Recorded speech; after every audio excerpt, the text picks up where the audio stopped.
To what extent we can implement the final plan depends on how successfully the Akasha can be modified and configured. And to make sure the configuration works, Aru will also need some further optimization. Yeah, no surprises there. Once we roll this out, any Sumeru citizens who already have Akasha terminals can simply continue to use their existing devices. This still leaves us with a significant equipment shortage, though. Many groups of people were never issued Akasha terminals, including mercenaries, the desert folk, and many others. We'll need a supply of rare materials for the renovation of Aru and the production of new terminals. Right now, the best place to source these locally is from the primal constructs within King Deshret's mausoleum. Time is not on our side here. It's gonna be a race against the clock. The Aru merge and renovation project will have to be carried out by you two. Everything's riding on this, so failure is not an option. Best of luck to you both. As discussed, General Mahamatra Sino and Mr. Hat Guy will source the required materials. Mr. Sethos is quite familiar with the layout of King Deshret's mausoleum. With him accompanying them, things should go quite smoothly. I have every confidence. In the meantime, we may as well take a breather. Makes sense. There's not much we can do until the materials arrive. Get information and stay close. What is this, boot camp? Knock it off. It's just Sino being Sino. You know what he's like. Everyone clear on our mission objective. Look at the excess primal constructs, dismantle them, and extract the required materials. And King Deshret's 7 pillars agreed to this? If they're just sitting there doing nothing, we might as well put them to use. Thoth's words, not mine.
Excuse me?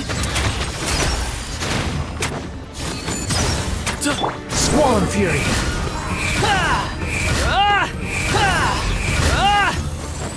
Cry louder!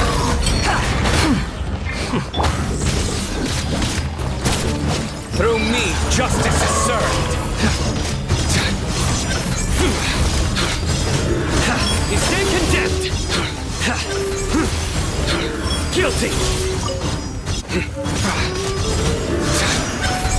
Your penance is due!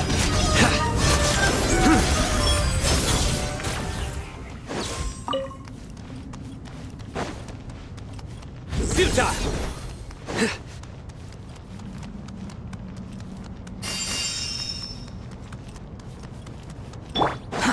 Too slow. Quit following me.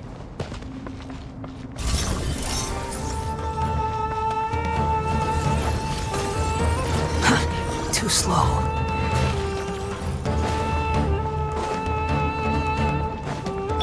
Nowhere to run! Give me some space.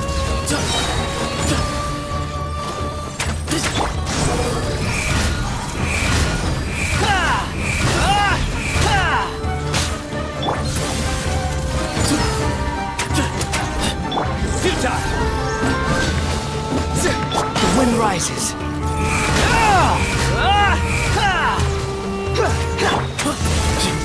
Behind you! Nowhere to run!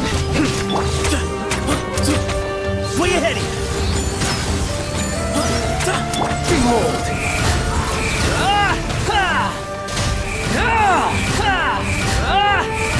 You dare to gaze upon me?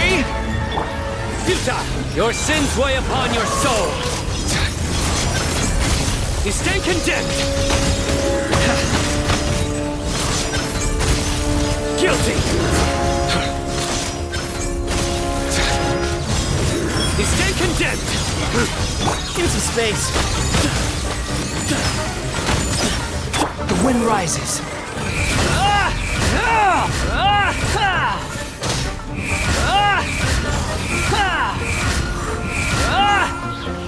Way ahead of you. Surrender. Squall and fury. These devices should still be usable even though they're broken down. Let's take them back for the others to review.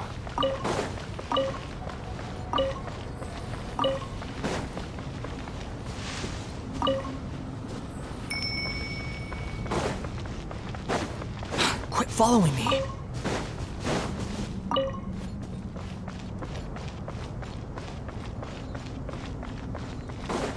Behold!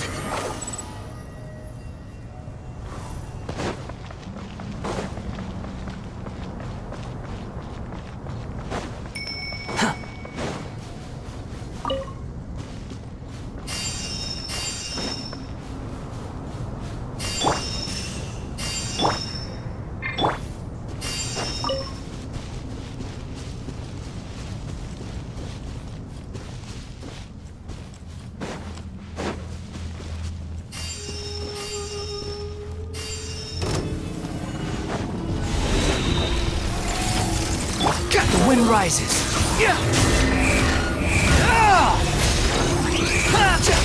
Know your place. Nowhere to run. Judgment is upon you. Your penance is due!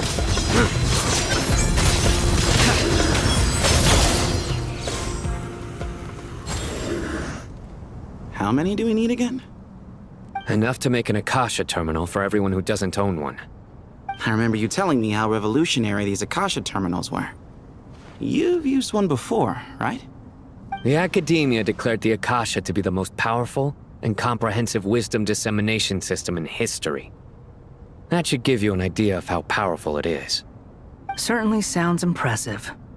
Neither Hat Guy nor I have ever had an Akasha terminal. Well, if it all goes to plan, that's about to change.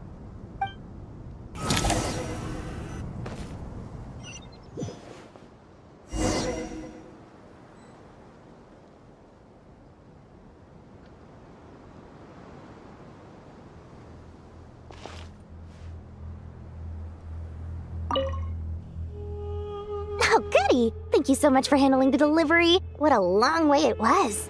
You've really outdone yourselves. I'm well aware what a bumpy, dangerous journey it must have been. Now, I would have loved to oversee the process myself, but of course, those of us who know the plan can't leave the mausoleum. Oh, trust me, I'm patting myself on the back for my assembly work here. Simply flawless work. But will you really be needing all of this? According to our plan, yes, this is the quantity required. I have no complaints about the quality either. Only the price. So expensive. I heard you covered a lot of the funding out of your own pocket. Oh, that's an exaggeration. The Academia provided most of the funds. I just offered a small token of my goodwill. Of course, the real tragedy is how little profit I'm making on this. You know, it's a serious crisis when you can't even make money out of it. It's really quite a beautiful design. And I'm intrigued by how such a diminutive device is able to output the power of the Light Realm. Did you attend the lecture on Light Realm energy, Madame Farzan? I don't believe I saw you there. Of course I attended. I was just a little late, so I had to listen to the whole thing from outside the back door. Ahem. Anyway, I have a perfectly good understanding of Light Realm, elemental and abyssal energy, as well as the relationship between the three. Good to know. Master told me in private that the conversion process between Light Realm energy and elemental energy involves highly classified knowledge that shouldn't be disseminated too widely. But even so, the scholars still shared said information. Well, you can't enforce a rule that everyone breaks. Is that the idea? At first, the Dendro Archon was reluctant to explain it in great depth for safety reasons. Later, she came to terms with it and simply informed my master that we would all have to face the question of survival together. To protect someone from such dangers means keeping them in the dark. But for someone to know and embody the wisdom within, they must understand its very essence. It's an information hazard. We're exposed to danger just by knowing the facts. And just like bait, it lures us in by offering us the solution to our problems. But if you're not careful, you'll end up pursuing it down a dark path. A tricky problem. But today, this big problem has been broken down into many smaller, more trivial ones. What do you mean? Ah, I get it. For instance, you and I share secret knowledge, while she and I take on the risks of life, death, and fate. Something like that? Hey, what? That is not what I call a trivial problem. Well, as they often say in Vahumana, an event that is monumental to the individual is negligible in the grand scheme of history. Generally, the fate of the individual is an insignificant affair. Being from Amorta, where the subject of our research tends to be a lot more personal, I have to disagree. It's hard to dismiss the individual as insignificant. In other words, the big problem of survival has been broken down into many small, interconnected factors, and each one of us represents one of those factors? When the same secret is shared with a group of people, the same fate binds them together. Most people would find this unimaginable, but to us scholars, this is the path that has always beckoned to us. Sharing knowledge is a good way to fight against fate. I will always believe in that. All right, I think that's everything. Thanks a lot. But don't go anywhere just yet. I'll still be needing you to calibrate the equipment.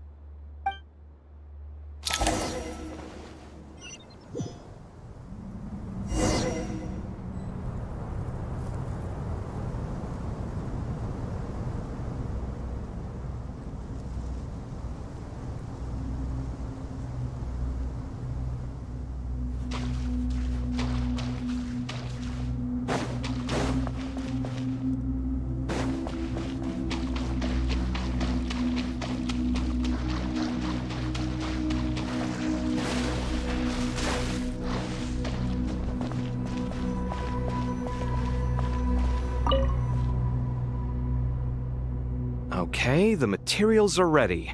We can proceed with the next phase. Al-Haytham, how are you getting along? Most of the information in Aru is written in ancient desert scripts. Some of this is written in a tribal language, while other parts seem to be a variant of an Oasis script, based on the glyph forms. Oh. Not lost to history, I hope. Some are. All we can do is infer the meaning based on the rules of related languages. Although, this section actually fills in some of the missing historical record. I'm transcribing it so we can bring it back to the academia. After Aru started up, 2 more lines of text appeared here. Can you read them? Humans may not read what is written by the gods, except by not reading. Victory should not be easy to attain, for it symbolizes divine wisdom. Knowledge must not waver, for it has external borders. Is this a clue to solving a puzzle? Or is it being symbolic? You can't read it unless you don't read it. Victory is wisdom. Knowledge is confined by borders. Wait, I think I've got it. It's a metaphor, isn't it? It's talking about... A chessboard.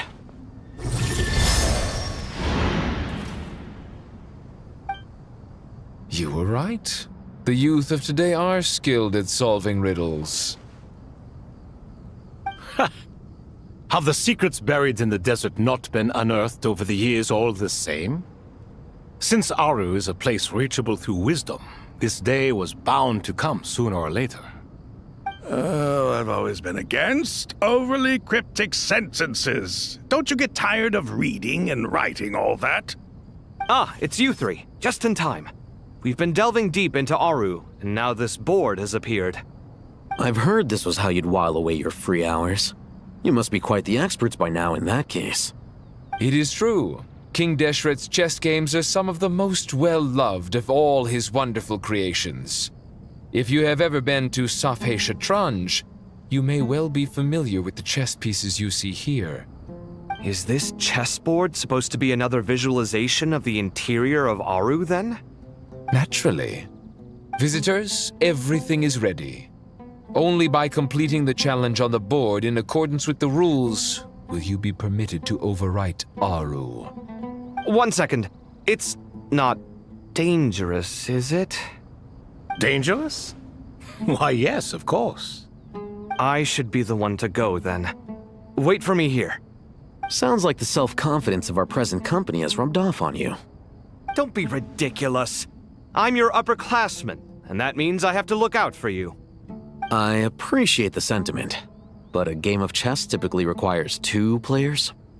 Besides, I'm sure they won't let things get out of hand. Keeping things relatively safe is in your best interest too, isn't it? Fair enough. I mean, you guys are controlling the difficulty, so please don't go too hard on us, all right? Ah, but Bennu said he wanted to put some respect into these whippersnappers. All right, all right. Thank you. Obviously, we'll still try to be careful. This doesn't seem like ordinary chess. Is the goal to defeat the opponent? No, you must enter the board and pass the trials we have placed there. Ready? Let's do it.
The first trial is posed by me.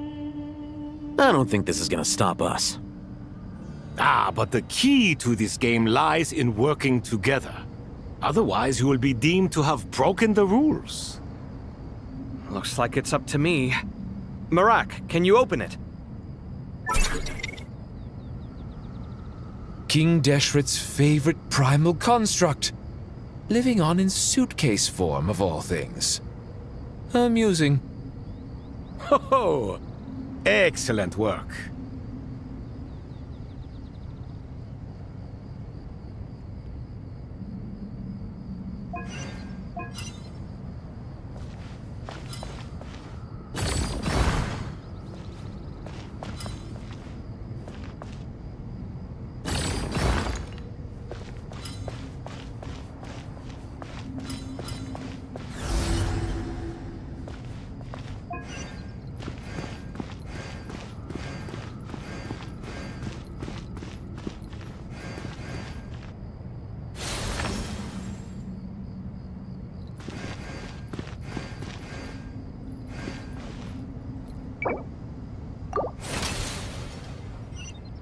The first trial is posed by me.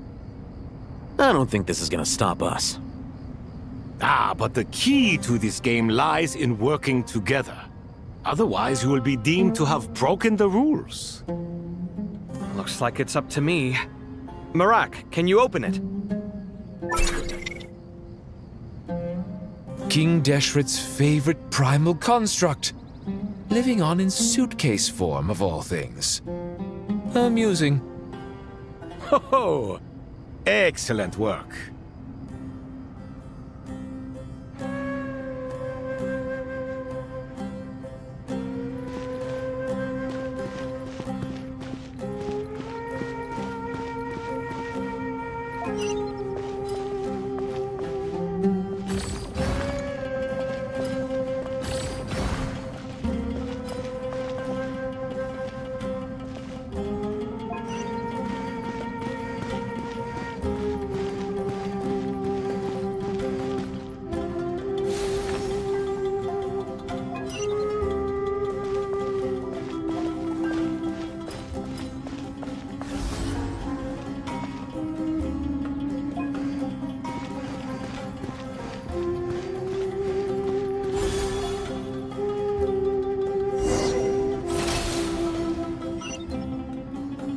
Now is the time for my trial. Now, don't be nervous. I'll make it nice and easy for you. Really? Thanks in advance. We appreciate it.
Ibis King, don't you think this all rather inappropriate?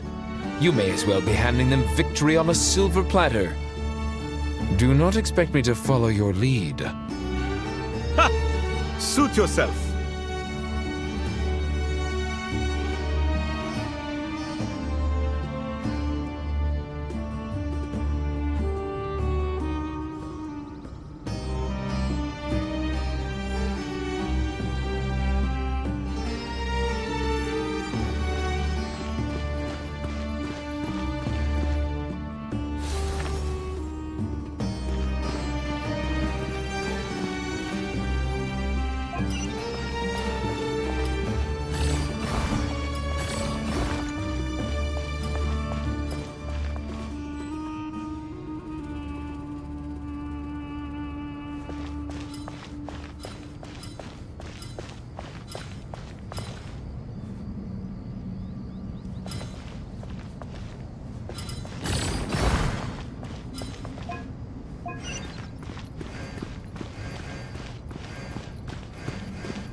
Strange time to catch up on sleep. I'm not sleeping, I'm thinking! It's not that simple, you know.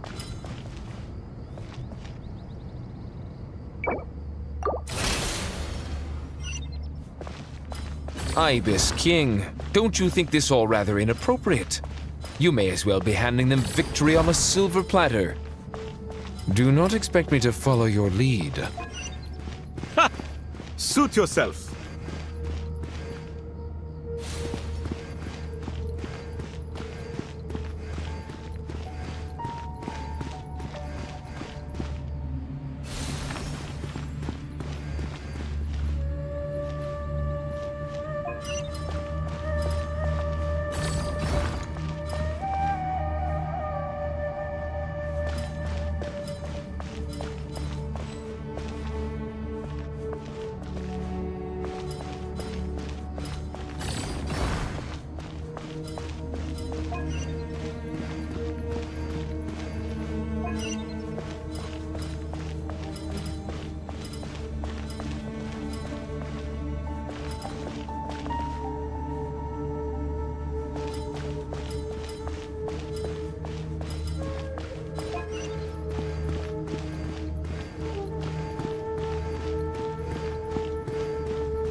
Ibis King, don't you think this all rather inappropriate?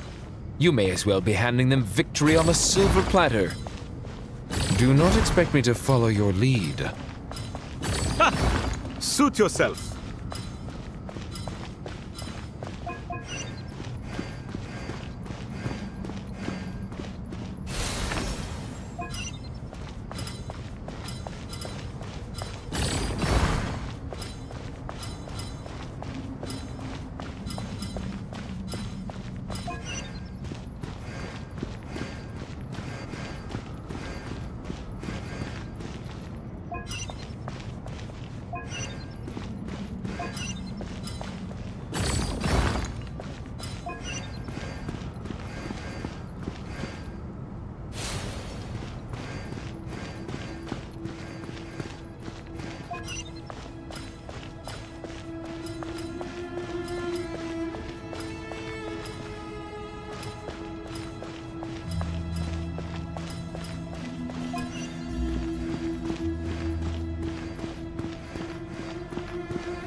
Done.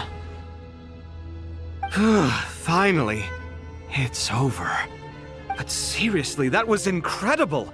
Standing on the chessboard felt completely different from standing on solid ground. And also... Oh, sorry. I'll save my thoughts for later. Thanks to the three of you for helping us out with this. Is it just me, or were you giving us quite a lot of guidance along the way? We made but a humble contribution. You lived up to our expectations. Bravo! Our aid was not given for naught. In addition to the existing functions, I'd like to ask you for another favor. Since Aru's interference shield can cover the entirety of the mausoleum, it should be possible to extend its range even further. Perhaps you can find a way. So, building upon the existing functions to... Ah! I'm with you! Imagine for a moment. What would the ideal outcome look like if this function were compatible with the devices? I agree. This is the best solution possible. Please, everyone, we beg you to help us. Me, oh my! Well, since you ask so very nicely, I suppose... Goti? Croco? What do you say? Naturally.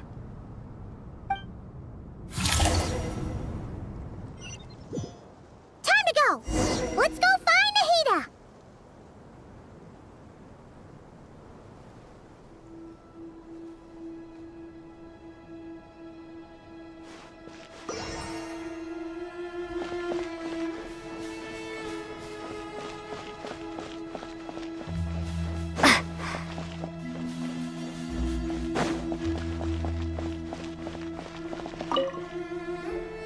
There you are. Miss Nicole truly is an angel. She shows great wisdom in guiding others, and she has already sent word to Natlan on our behalf.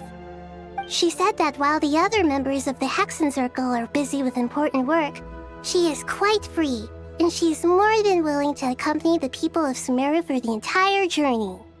Oh, yes, Nicole, all right. Always super patient and loves to help everyone out.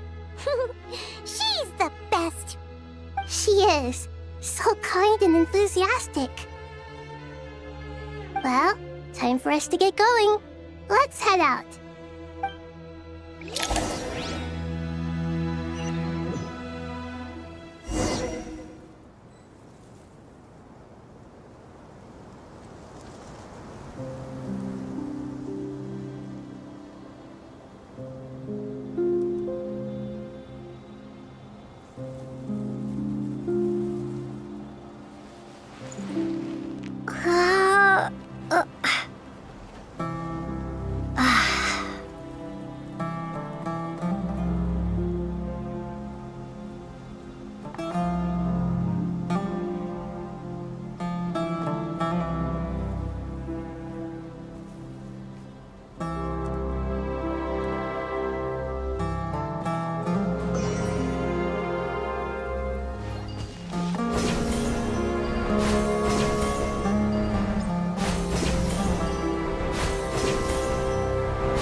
This should be one of the closest places to Natlan in all of Sumeru.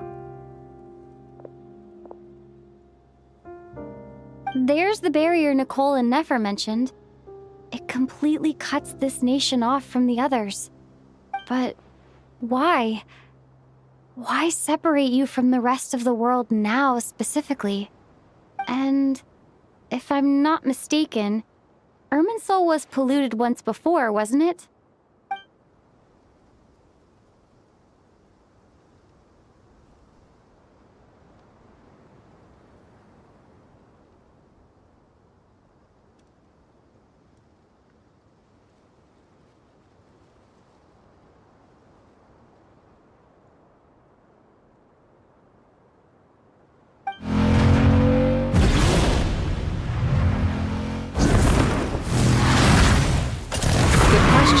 I'm wondering the same thing myself.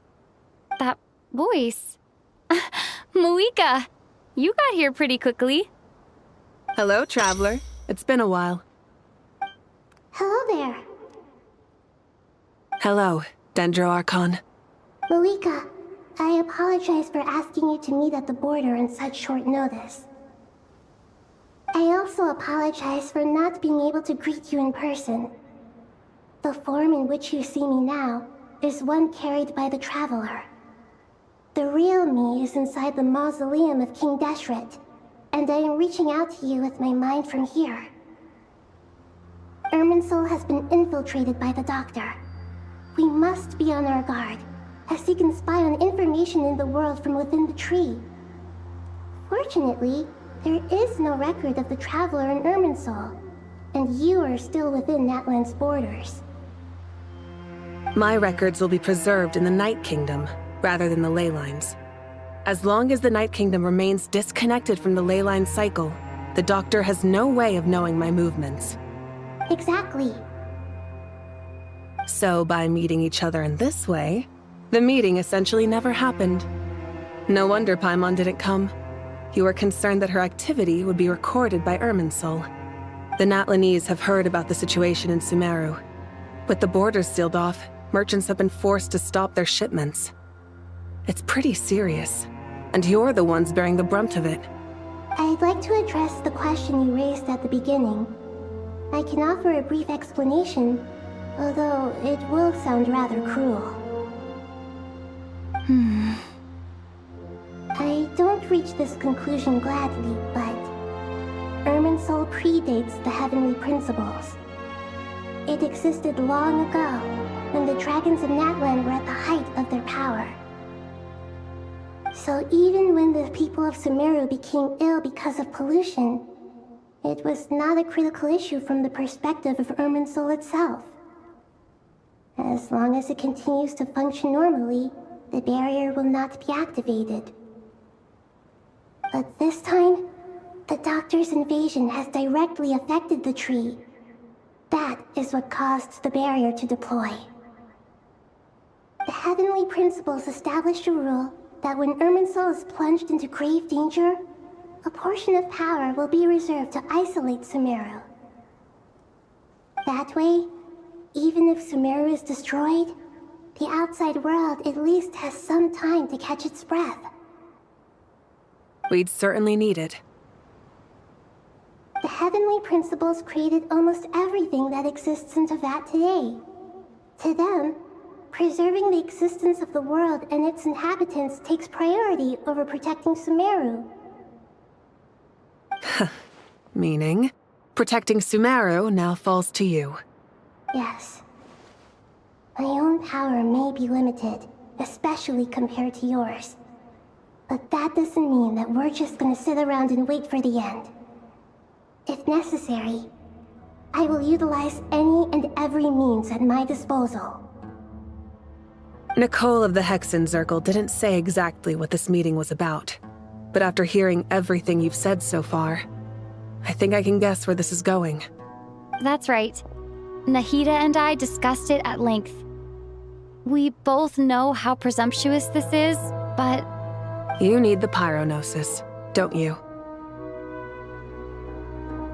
Yes, you guessed correctly. Originally, I only intended to borrow it, but the situation is far graver than I foresaw.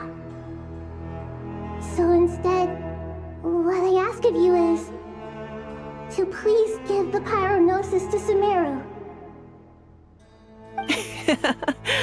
Why do you sound so nervous? There's no need to be shy. Surely a gnosis is pretty important to a god. I guess, but it's not as if losing it would suddenly render us powerless. But I'm sure you don't need me to tell you that. With all the nations you've traveled to, and all the gods you've met, you must have realized that by now. As far as I'm concerned, a gnosis is basically an elemental energy enhancer. But I don't usually use it. You know me. I like to think I'm pretty strong without it. Yeah. Not about to dispute that. So you see? You don't need to sweat it. Here, take the Pyronosis.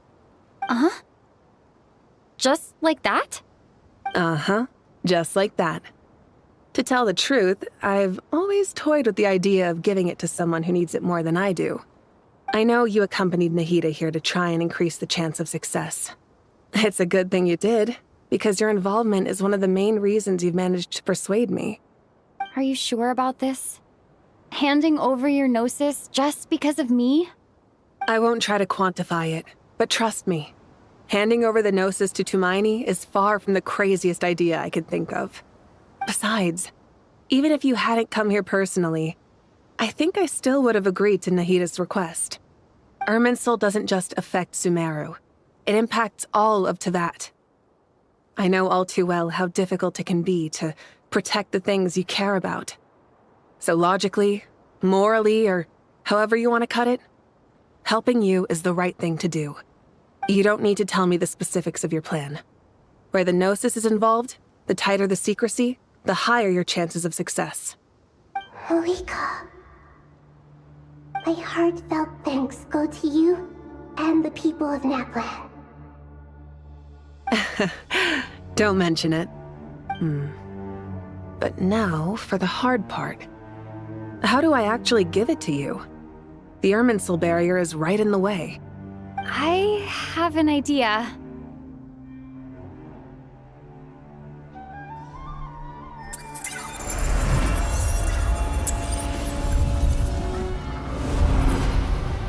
Just as I thought. Incredible. What did you do? Just made a lucky guess. This seems to happen quite a lot. Things that apply to everyone else don't seem to apply to me. I figured the same might be true here. Irminsul usually produces effects based on the records it holds. Since the Traveler is a descender, Irminsul contains no records of her, and thus has no way to impede her. Is that right? You really are full of surprises. Catch. Whoa! Thank you, Moika.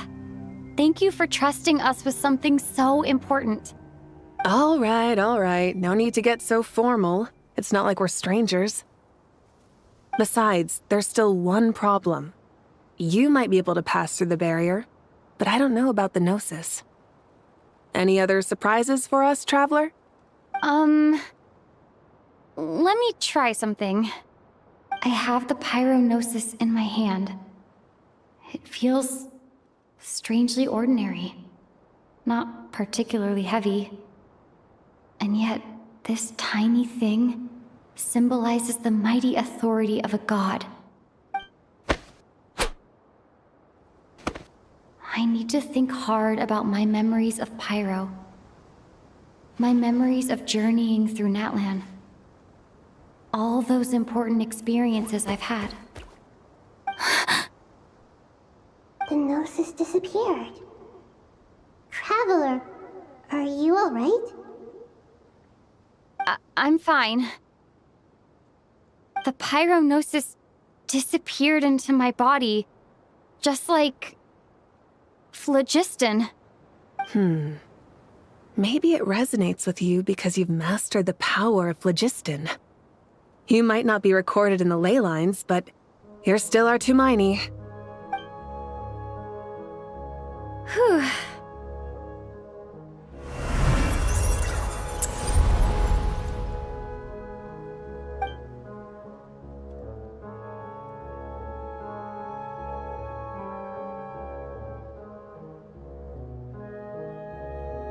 Please allow me to express my gratitude once again, Moika. Pleasure. Well, I've given you all the help I can. The rest is up to you. Good luck. We won't let you down. Yeah, we aren't about to lose.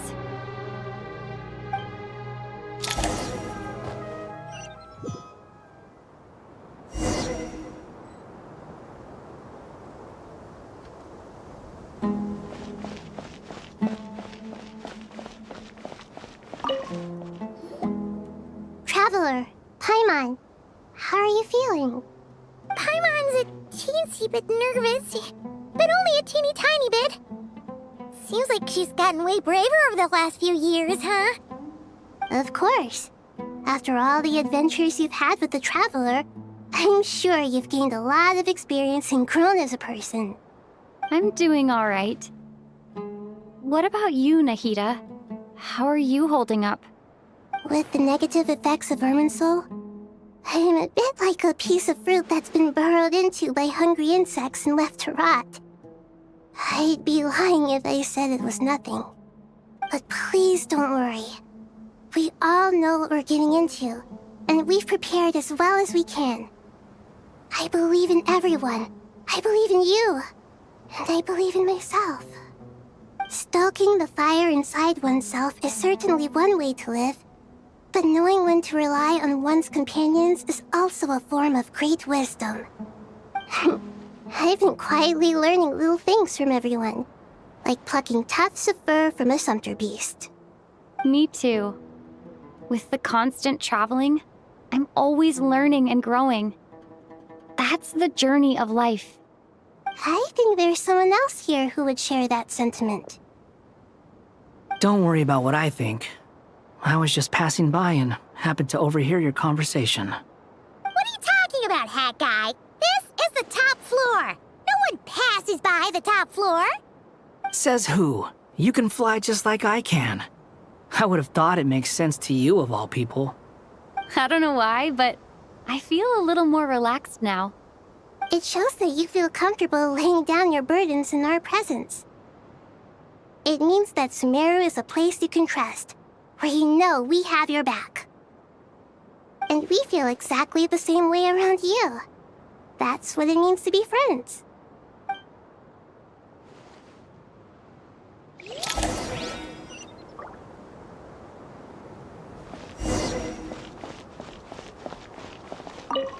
Feel free to mingle if you'd like some time to catch up with people.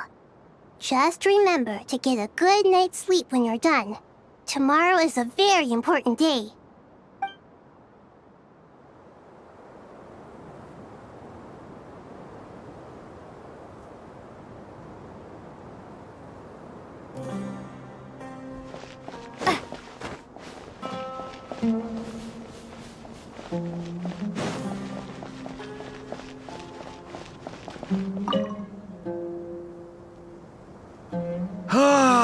It's finally done.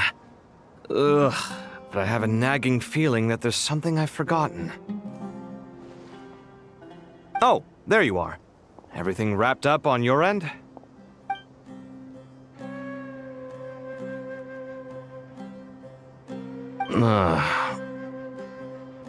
Okay, fair enough. That was a pointless question. We were working in tandem, after all. You must really be exhausted. Well, it's been a busy day for both of us. When work ends, you clock out. No looking back. Yeah, we're definitely due a break. Probably a little late to start drinking now, though. I'll stick with water. Here, this one's for you. Thanks. You want a bite to eat? I can grab us something. Or wait, I think there's a stove nearby. Let me take a look. Are you nervous? A little, yeah. Unlike you, it seems.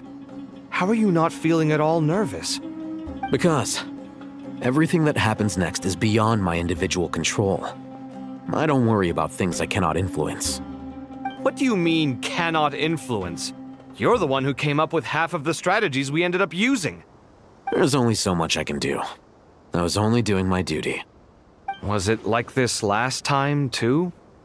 You mean with Azar and his accomplices? Yes and no. The situation back then was easier to control, but we weren't as prepared as we are this time. So the enemy is stronger, but so are we.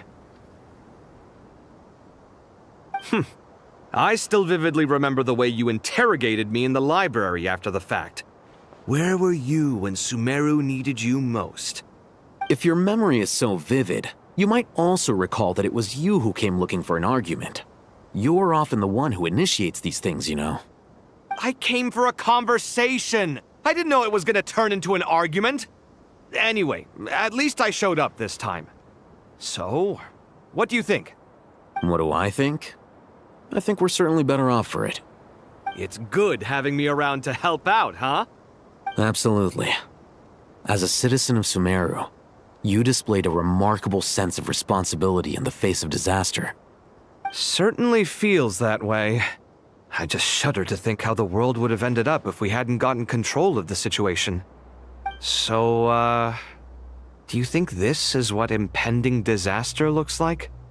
The sky is so clear, and there isn't a whiff of decay or destruction in the air. It's hard to imagine that the fall of humanity could happen on an ordinary day like this. Awful things happen all the time. Sometimes people can stop them, and sometimes they can't. What you and I have done is increase our chances of stopping this one. Lofty ideals may provide no defense at all against nihilism, but perhaps little decisions can. Oh, nothing. It's nothing. I hope everything works out tomorrow. It will. As long as we stick to the plan, our chances of success are good. It's really strange. You're my junior, yet you always seem to act more like an upperclassman than I do. I think it's mostly a matter of temperament. Ugh. Walked right into that one, didn't I?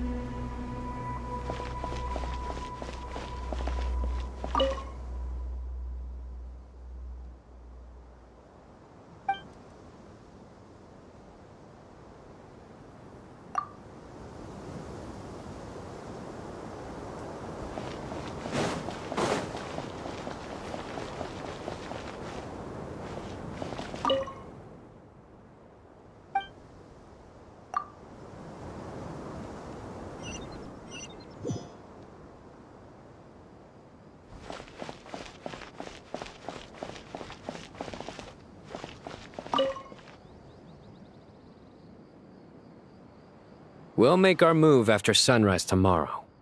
Good. Is everything ready? As much as possible.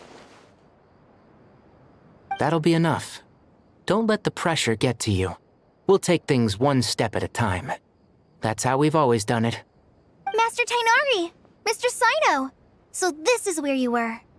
I brought some juice and some water. Would you like some? I know how easily you get dehydrated in the desert, so you should definitely have some water. In which case, I'll have the juice. I gotta ask, though. Who's on juice-making duty at a time like this? Madame Farazan said she was feeling a little nervous, so I told her about the automatic juicer my friend invented. She took it right off me and started making carton after carton of juice. A juicer? Did Sucrose send that to you? Yeah, I hadn't had the chance to try it out before this incident occurred, but I couldn't bear to leave it behind in Gandharvaville. The juice is very sweet. I think so too. Kale, how are you feeling? Physically, I'm okay, but it just still feels strange to me. Why would a great power like this come to someone like me? I know the feeling well. That same question ran through my mind every day as a kid. At least now, you have someone who can relate to you. All the more reason that you should apply for Spontamod. Tainari fiercely opposes the idea, though. Those two things are completely unrelated. What are we all chatting about, Would anyone like any juice? Oh, you have some already.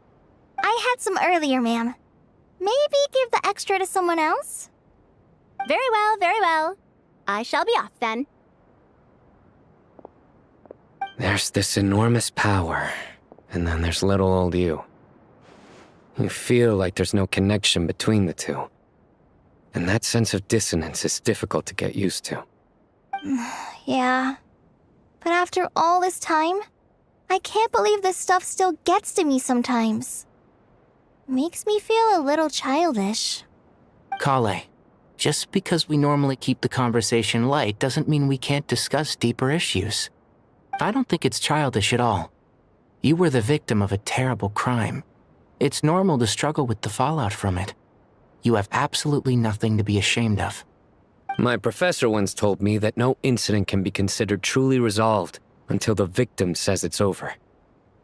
Your rage and your pain are completely justified. Thanks. Miss Nicole said that. The same god remains which were once used to inflict so much pain upon me have now become a weapon with which I can protect everyone. It's like my own personal kind of evolution. Every innocent person who's been hurt needs time to realize that it wasn't their fault. I was the same. But it's all about to be over. Tomorrow, it ends for good. I don't know if you've noticed, but you rarely stumble over your words anymore, and your outlook has become much more positive. It's a big change from how you used to be. And since this isn't over, you can settle the matter on your own terms. It's time you seized back control. I believe in you. Yeah, Sumeru is my home, and it's so important to me. I have to protect it. No, I will protect it. And once you're done, how about you come back and apply for Spantamod? Stop it with the sales pitch, would you? Hey, excuse me. There are still 3 unclaimed cups of juice here. Why don't you take one each? Ugh, my arms are getting sore from carrying them around everywhere. Madame Farazan, why are you... Here, let me take them off your hands. Thank you, Madame Farazan. Drink up and enjoy my handiwork. I think I'm going to make something else now instead. Please, try to relax, Madame Farazan. Your nerves are starting to get the better of you. I know.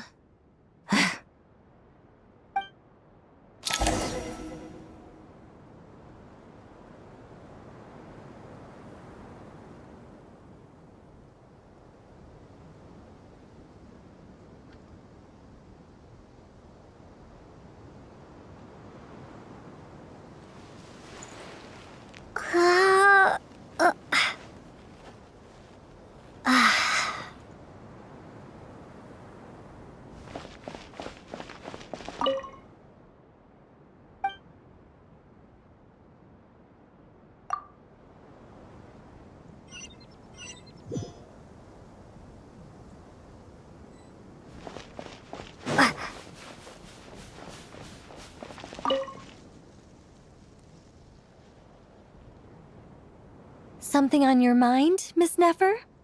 Nothing in particular. It's just... right now, the future feels strange and unfamiliar. But the future has not yet arrived. How can you say how it feels? Some people know that there's an impending disaster. Others remain blissfully unaware. Each group is imagining an entirely different future while walking towards the same one. But when they get there, they'll still find they feel differently about it. People are shaped by their circumstances. Different circumstances create people with different perspectives. I've always found the perspective of the Vahumana Darshan to be a particularly incisive one. Even at the height of the crisis in Nodcry, people held diverging opinions. But things are different this time. Indeed. Regardless of faith, gender, wealth, skin color, or eye color, everyone in Sumeru knows what will happen tomorrow. The world has never been an especially fair place.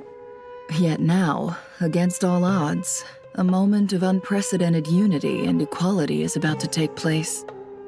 It's fascinating. If only my father could have lived to see this era. Era. To me, that term represents a much greater span of time. It can be an unsettling word. I would even say I'm afraid of it. Do angels even feel fear? Yes, at least I do. I fear the gap that grows wider with each passing day, and the never-ending flow of time. Time renders all memories insignificant and reduces all splendor to nothing. But those memories are the one thing I do not want to lose. You're very human in that regard. If angels draw too close to humanity, our wings burn away in the bright flame of awareness, and we fall to the earth. After spending so long among humans, I have lost much of my former glory. Maybe that's a good thing. You're more human than some humans are. I've been talking to Kale a lot in recent days. We seem to be in completely opposite situations. I suppose that makes us good case studies for comparison. Case studies for who? Myself, I suppose. After comparing the two of us, I suddenly discovered that I desired more than before. It was a gentle, pleasant sensation. Just as most people pursue glory and miracles, I too am pursuing miracles of my own. Guiding humans to make the miracles in their hearts a reality. That is my miracle. It doesn't sound so bad, does it?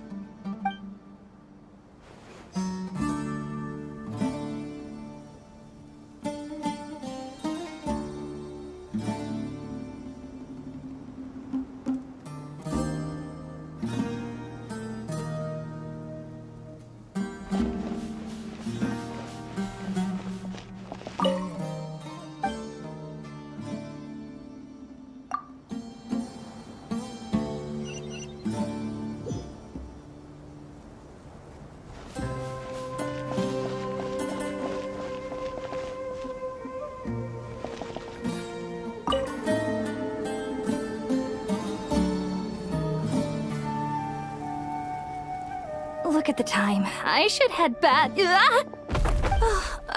I'm so sorry. I was in a hurry and didn't look where I was going. Are you all right? I'm fine. Wait, you're...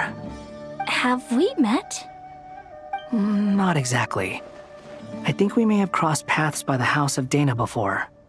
Oh. You're Hat Guy! From Vahumana, right? You recognize me? The clue's in the name, Mr. Hat Guy. Fair point. It's getting pretty late. What's keeping you up? I could ask you the same question. If I'm not mistaken, all the workload for the Ratawa Hisdarshan wrapped up a good while ago. Well, I have something of a background in Satyavada life, so I was helping the Dendro Archon make some preparations. But I must have lost track of time. Did you find the experience enlightening at all? Honestly, it was tedious and uneventful at first. But eventually, I think I did sense some profound truths. But they also brought a lot of suffering with them. I was told that I even shed tears while I was meditating, though I have no idea why. Sorry. I hope I'm not scaring you. Not at all. It just proves you're very accomplished in your research. Good night. I wish you all the best for tomorrow. Thank you, sir. You too.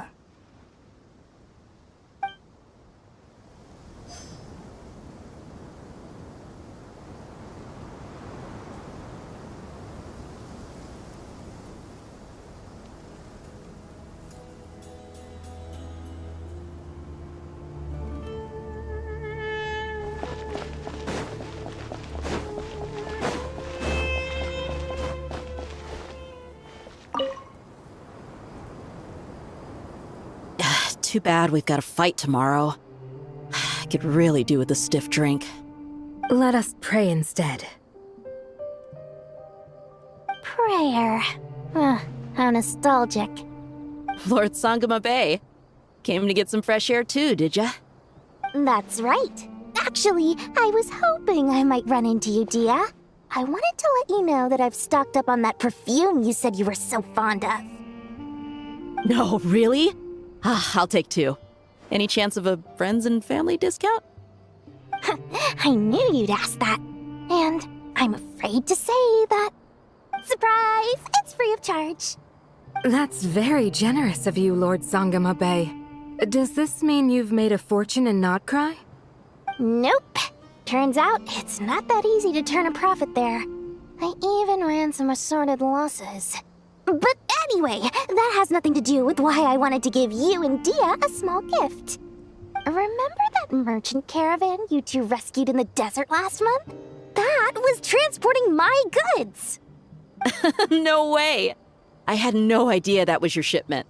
Explains the, eclectic mix of goods, though.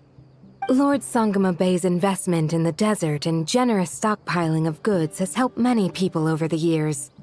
The shelters you funded especially have made life a little easier for the children and the elderly.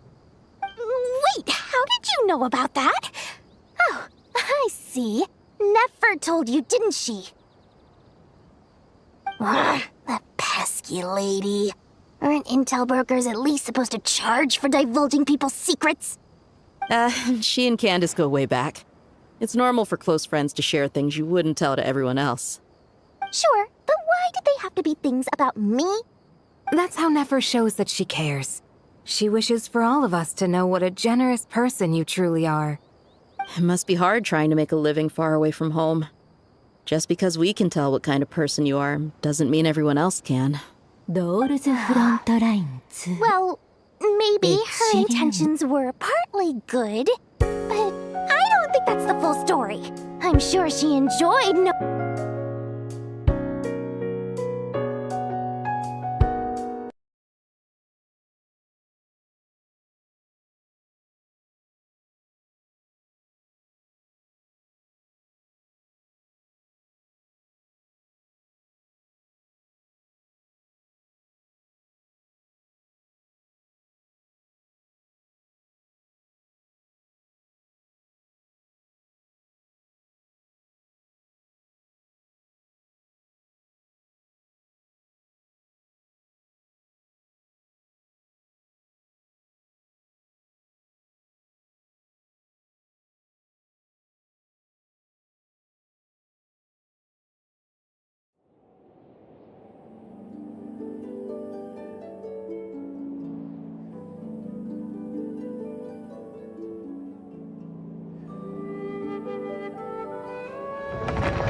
Too bad we've got a fight tomorrow.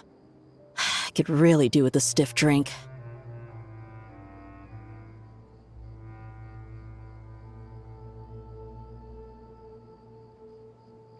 Let us pray instead. prayer. How nostalgic.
Too bad we've got a fight tomorrow.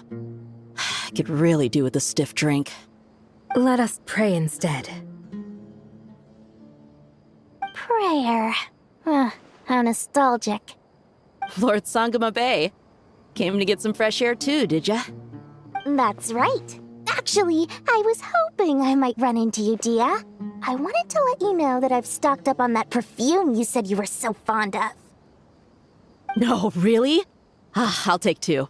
Any chance of a friends and family discount? I knew you'd ask that. And I'm afraid to say that.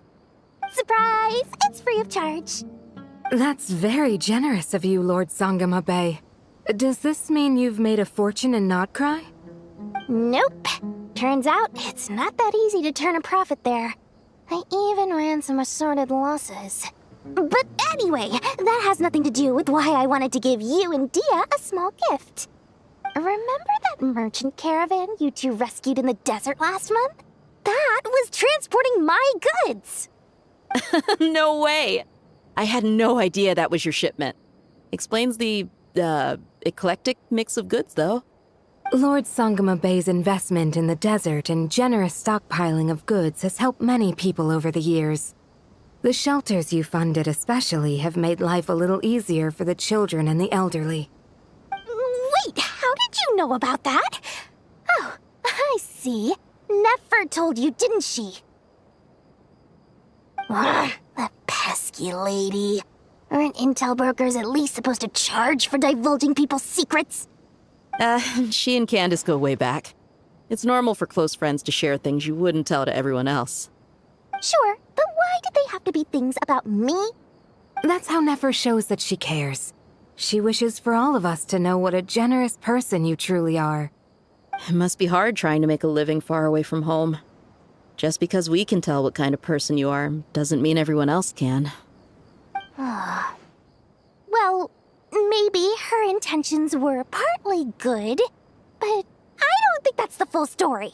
I'm sure she enjoyed knowing how much it would annoy me. I'm telling you, Nefer's got a mean streak.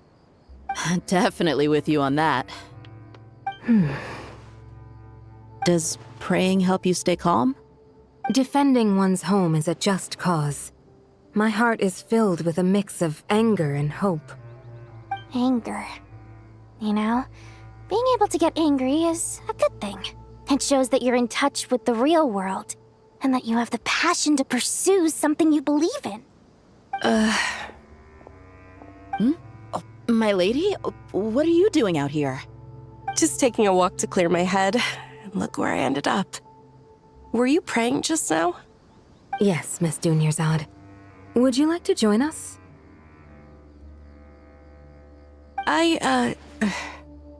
Come on, it's fine. She won't mind who you pray to. Oh, then sure. I remember you, Miss Dunyarzad. You visited my shop before. If I recall correctly, the god you worship is the Dendro Archon, correct? That's right. She is such a gentle and kind god. But to me, she's more than just a god I worship. I see her more as a friend. And so do many others. She's not some almighty god who reigns on high, but a genuine friend. Agreed. She's a wise teacher and a good friend. I spoke with several people during the evacuation. Everyone's aware that tomorrow's battle is one that ordinary people can join too. A battle to fight for our friends and our homeland. Oh, it makes me glad. I can finally do something for those who protected me. You've grown so much since we first met. Oh, a compliment? Ooh, more please. Thank you. My lady, you've always been a remarkably strong and ambitious person. It's indisputable. And that's not just a compliment. It's a statement of fact. What are you praying for? Our beliefs may not be entirely the same, but we both wish for the same thing. I pray that everyone will rise to the challenges ahead and return safe and sound. I pray for the safe return of all my companions.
have not felt this way in a long time.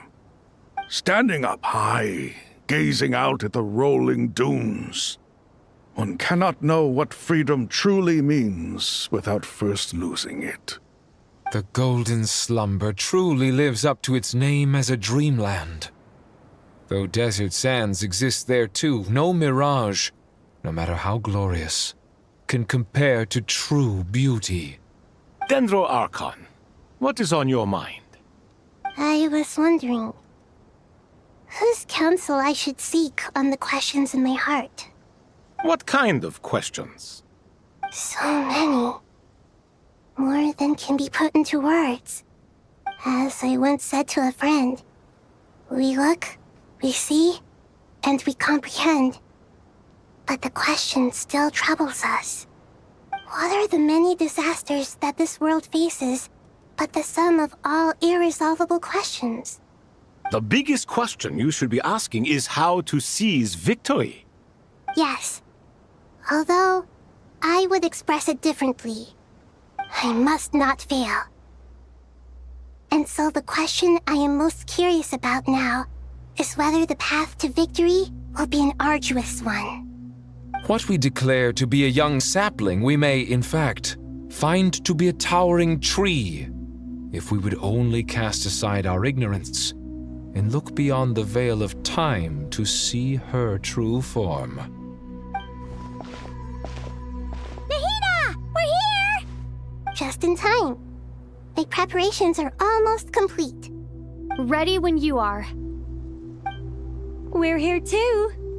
Miss Nicole! Miss Nicole! You run so fast! I thought I'd get a lot of exercise as a forest ranger, but I can barely keep up with you. Sorry, I got a little carried away. Lesser Lord Kusanali, the equipment is ready, and the modifications to Aru are all complete. As discussed during our meeting, Accessing Irminsul via the Akasha is no longer feasible at this stage. There are other options, it's just they're a little more extreme and more technologically demanding to implement. Maybe you should take it from here. The architecture and functionality of the Akasha terminals overlap considerably with Aru.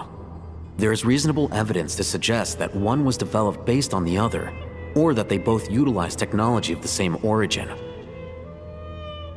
As long as the transplant and merge operation succeeds, Aru should theoretically work on a scale greater than the Akasha and approximately equal to Irminsul. It will become the largest active computing device in all of Teyvat. A system this powerful is capable of a lot of different things. In the past, the Akasha was primarily used for one-way information transmission, but I suspect it could also serve as a central bridging hub. In the pursuit of greater knowledge, some scholars have attempted to connect their consciousness to Irminsul through the use of terminals, incense, and meditation. Correct. In academic language, scholars who reach that stage are said to have entered Satyavada life. Hypatia has performed this practice many times in the past, and she was once under my care for a period of time. Right. And this at least proves that there is a zone within Irminsul that can be connected to. that's right. Providing wisdom to the people is one of the very reasons for Irminsul's existence. I think I understand where you're going. Please, continue. In that case, I'll skip to the conclusion then. We need to further modify Aru, merge it with the Akasha, manufacture terminals, and distribute them to every single person we can reach. Every person? Even the desert folk?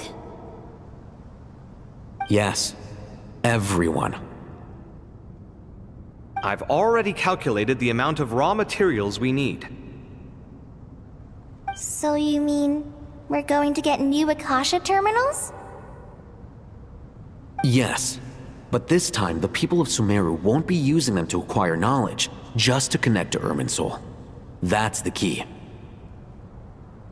When we evacuated the city, we brought all the important assets from the House of Dana, in case we ended up needing them.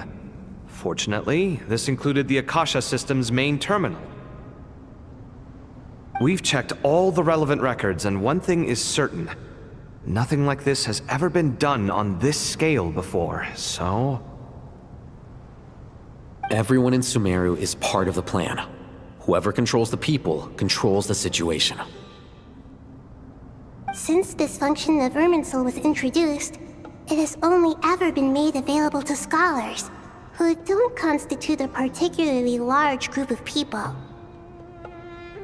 But by expanding the scale to include all the people of Sumeru, all the individual connections will stack up to create a significant load on the system. Under normal circumstances, Irminsul would be able to cope with the additional load.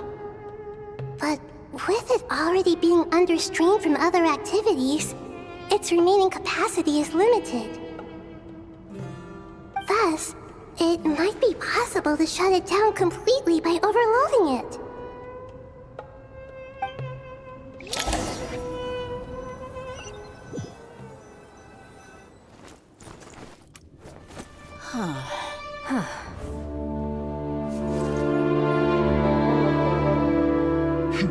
Counting down. 3, 2, 1. Are you ready? Ready!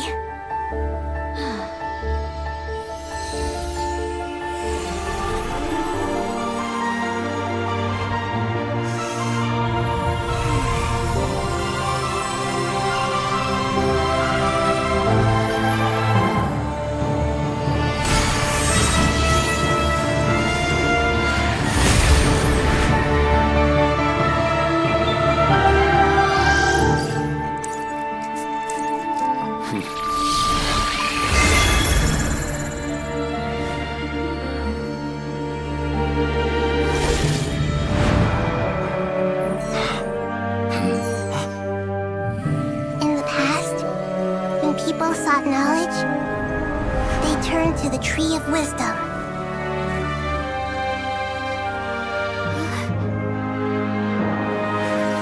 Today, we use it to save Sumeru and the whole world. These vows that nurtured learning must not become tools for destroying the world.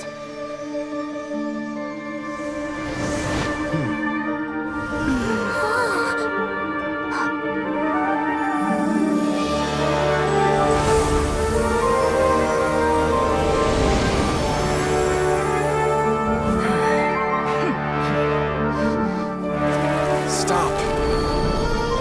Please stop. End this transformation.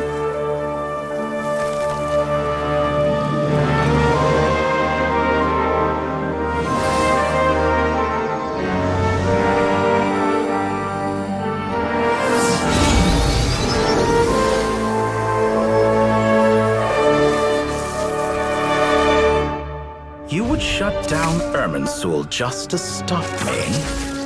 You fools. I have all the time in the world.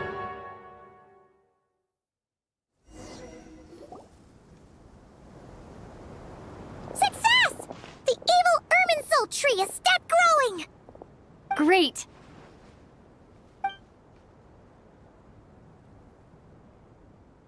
What a display of true courage! The courage to think and the courage to act! I never thought I would witness the shutdown of Irminsul with my own eyes. Perhaps this is human wisdom in action? Indeed, only humans could do such a thing. Gods are few and far between. What was once created for spreading knowledge is now used for another purpose. A rather ingenious plan. I am grateful to you three for your help. Only thanks to you were we able to extend Aru's interference capabilities to cover all terminals. Now, nobody who wears a terminal will have their activity accurately tracked by Irminsul. No matter how many eyes Dottore possesses, he will not be able to see us clearly. Now for the next step. I will need the help of your supreme powers once again. How might we be of service, Lord of Dendro? need to reach the Eternal Oasis immediately. Right now? In that case, Ibis King, would you agree that this is a fine opportunity to dust off our old tricks? Never. I assume you have that chess set with you? You mean the one you gave to me as a gift? Asking for it back, are you? How could I? You misjudge me. I just wanted to show you another way you can use it. Connect to Safei Shatranj.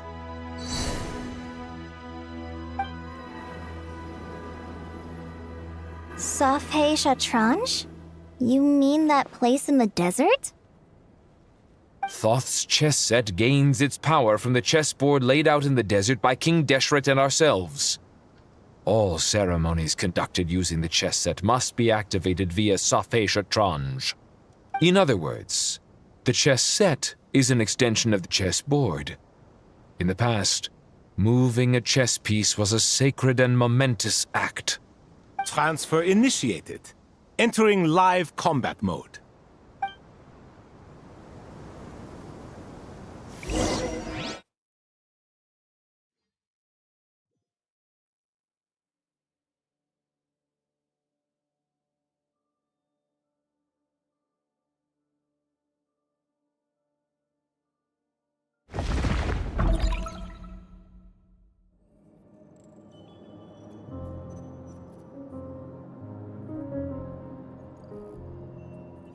We haven't heard a single word from our spy in the desert. I'm afraid he might have been captured. Never mind.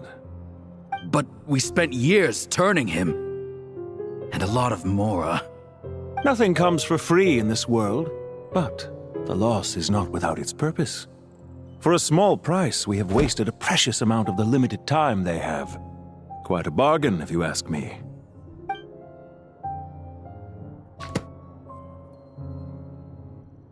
Understood.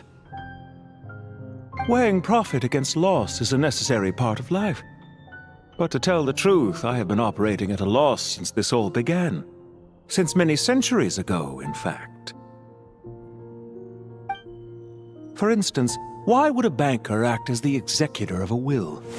If you hadn't deposited your personal belongings at Northland Bank, I would have no reason to be here right now.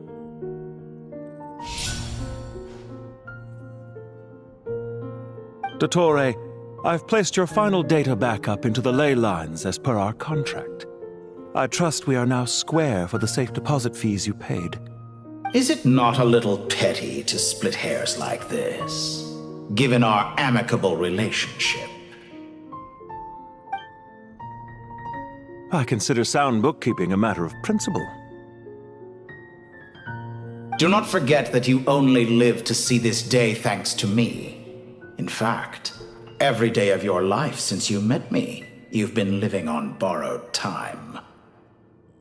Why, that's hardly a fair assessment. I will concede that my survival was perhaps at your whim, but I became a harbinger on my own merits. Managing money is not like other professions. Mine is not a role I could have acquired based on your recommendation alone, and certainly not one I could have lasted so long in without genuine ability. The information stored in the ley lines is quite comprehensive. Rest assured, I have not forgotten how strong your pride is. Well, I presume you have no sense of fragmentation while talking with me. How could anything possibly go wrong with such strict measures in place? The remainder of your soul was split in two, with one half sent to Nodcry and the other stored in the most secure vault of the Northland Bank. Though I must say, your disdain for the other segments is quite amusing. Zandik is you, and you are Zandik. Zandik created the segments, yet you, a segment yourself, reject him. That is, Zandik, created segments of various ages in his later years. To achieve this, he had to freeze time and part with a portion of his soul. But as constructive as it sounds, it erases my uniqueness. If each segment is equally me, then by the same token, none of them are truly me. A soul living forever in the past inevitably holds different views than he did in his later years. The same thing that completes me also restricts me. You too might ask yourself which stage of your life you want to be preserved at. The day your business failed? Or the day you were framed by a gang and sold off to a medical lab as a test subject? We needn't dredge up the past. This undesirable plan was eventually scrapped. Lesser Lord Kusanali was quite right. I needed an opportunity to eliminate myself. And after that, I concluded that there was no more effective plan than directly splitting the soul. Once the soul is transferred out, you will find that creating a physical body is far simpler than creating a puppet.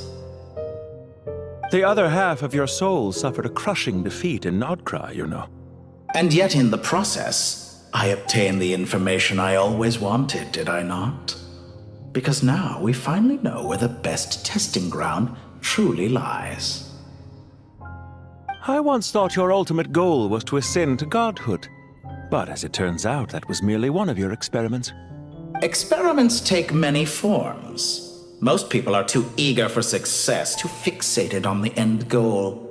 They forget that the experimental process itself is just as important. A suspiciously vacant seat, a new face.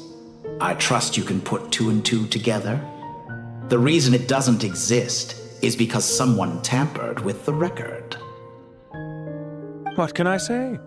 After all your efforts, you really did uncover the world's secrets. So, is the new world you promised a lie? No, it never was. I am glad to be able to control Irmin's soul from within. Now I shall attempt to create a new world inside the existing one. Almost everyone faces the prospect of death, but not a single person has ever been able to experiment unrestrained in the afterlife through sheer force of will. I am the only one to have overcome this enormous challenge. Would I not be letting the world down if I didn't make the most of the opportunity to experiment? Clearly, the dividing of your soul did not affect the magnitude of your ego. Out of all the versions of you that have ever existed, this you is the most insane and the most radical. Is that why you chose to work with me? Which was it then? My insanity? Or my radicalism? Could I call myself a venture capitalist without a suitably ambitious plan to invest in? Yours happened to fit the bill quite perfectly. Well then, I must say, while I am surprised enough that you showed up at all, what surprises me more is that you chose to present yourself as my former subordinate, and not as the banker Pantalone. Why make things harder than they need to be? Exposing my true identity in a situation like this would only serve to destroy diplomatic relations between Snezhnaya and Sumeru. I daren't imagine the consequences. Showing up in the name of the original antagonist gives you the recognition you rightly deserve, while also being sensitive to Snezhnaya's predicament. It was an easy win. As for why I'm here, if you're suggesting that your credit is in the negative, I won't argue with that. Many people say that about you. I'd argue that a significant factor in your willingness to cooperate is the fact that you have but a few years of life left after my death. Living and dying together has a way of binding two parties together rather closely. Is it not true that a relationship should be judged by both the positive and negative returns it yields?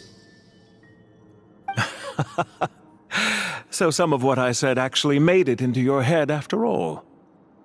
It's true that I hope you don't die too soon, but don't you find that a strange thing for me to say? After all, you've already had quite a long life, especially for a human being. Let's not pretend that you're any more innocent than I am. Are we not the same in this regard? We both despise the existing laws of this world, and neither of us enjoy being under anyone else's control. Is it really so greedy to want the world to operate by a new set of rules? Of course not, my dear friend. And as I've said before, mutual interest is the foundation for the most reliable of relationships. You can attest to that. I just hope there never comes a day when I have to work too hard to prove that. Regrader, sir. People have been spotted approaching Sumeru City. How strange. Despite your access to Irminsol's data, it appears the soldiers noticed before you did. They must have found a workaround.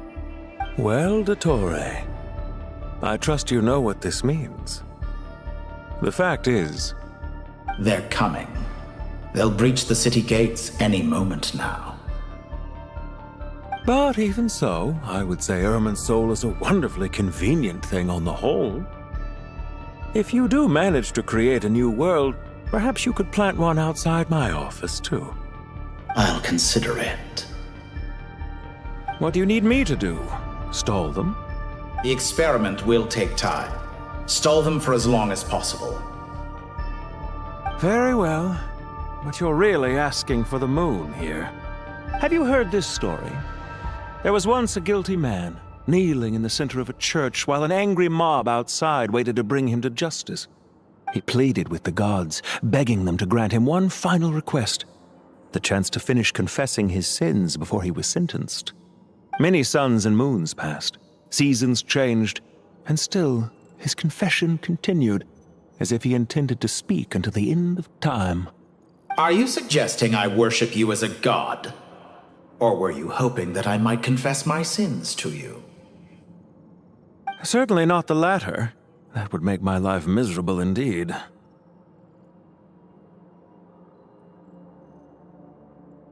For someone who despises them so, you never seem to have any objections to me creating or becoming one.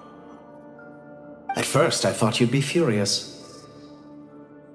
Concerned I would terminate our partnership, were you?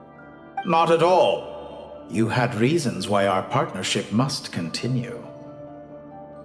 Don't you find people's attitudes toward gods amusing?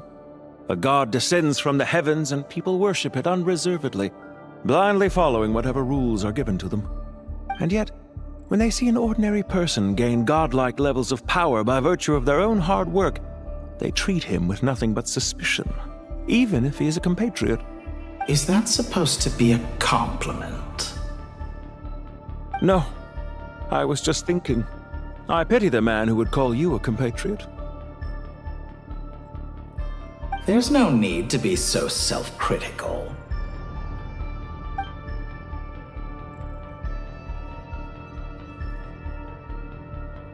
I know it's a little late in the day to be asking this, but how have you been keeping?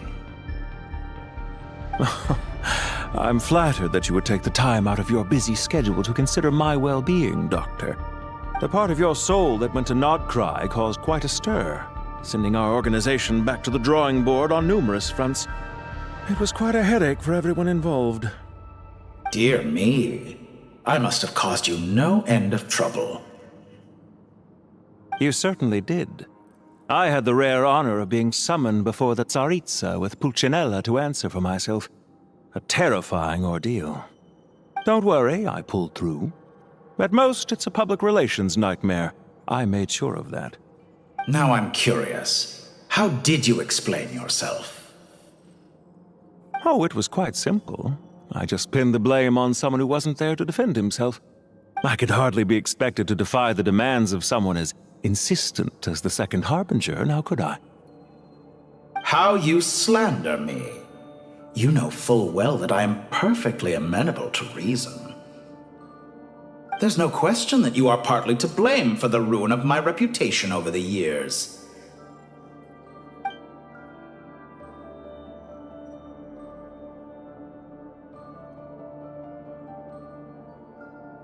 Do you have anything lined up for when this is all over? Hard to say. Field work always takes quite a toll on me, as you know. Once I'm back at Snezhnaya, I'll start with a well-earned cigarette. Why are you so eager to ruin your lungs after I went to the trouble of replacing them for you?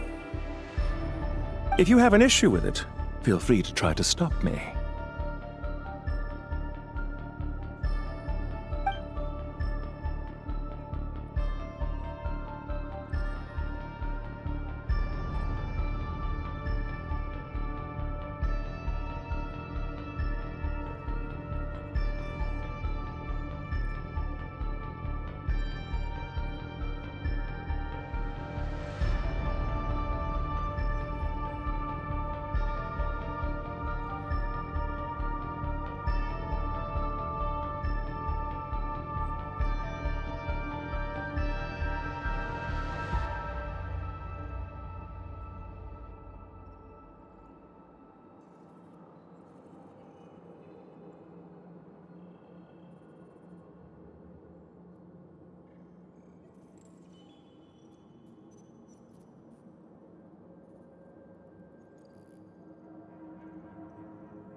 What's on your mind?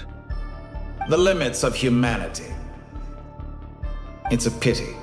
Despite running countless calculations, I find there is simply no way to reduce any further the amount of one's soul required to sustain an individual. It's rare to hear you admit to being unable to achieve something. I beg to differ. For instance, as I've told you before, the original me was prone to motion sickness and couldn't make long train rides. Ah, yes, of course. One of the reasons you often sent yourself out on errands. What are you thinking about now? A new experiment. In the event that my soul was depleted, say we extracted my data from someone else's memories, yours for instance, and then combined it with your intact soul as the base material, what would we create?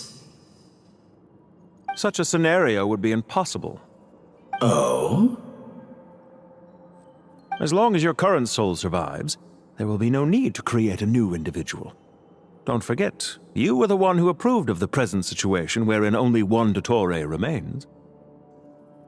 And if you ceased to exist, who would be capable of performing this experiment?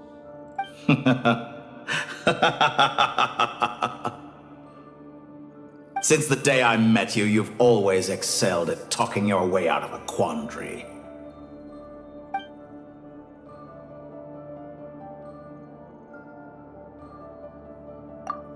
Isn't it a little too early to be saying goodbye?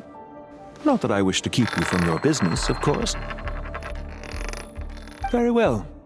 Let's leave the conversation there for now.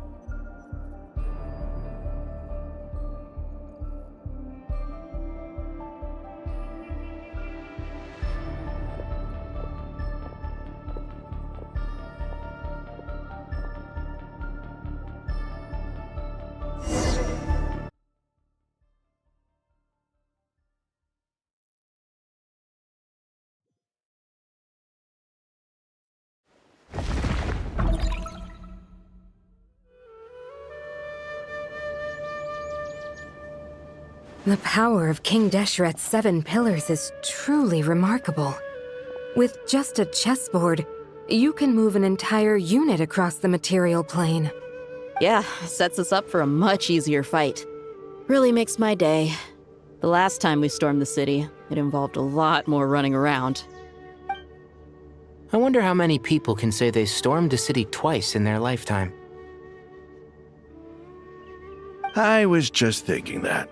I've definitely had more than my fair share of unusual experiences in my life. This is my first time here, actually. We never usually leave Gandharvaville.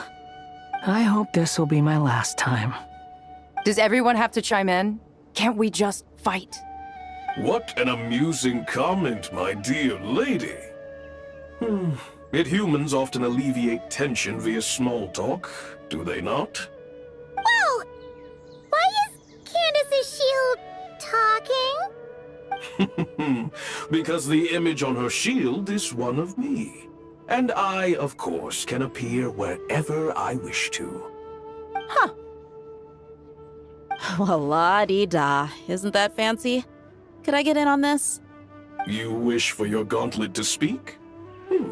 Why, certainly. Ahem. I think you'll find that it is I whose image is carved hereupon. Thanks. Definitely feel stronger now. You're welcome, my lady. I am glad to lend you my power. Sino, what's the situation? There are troops stationed at every entrance. As we expected. A frontal assault will suffice. Everyone, stick to the plan. We'll take the main entrance. You head for the House of Dana's side door. Move out.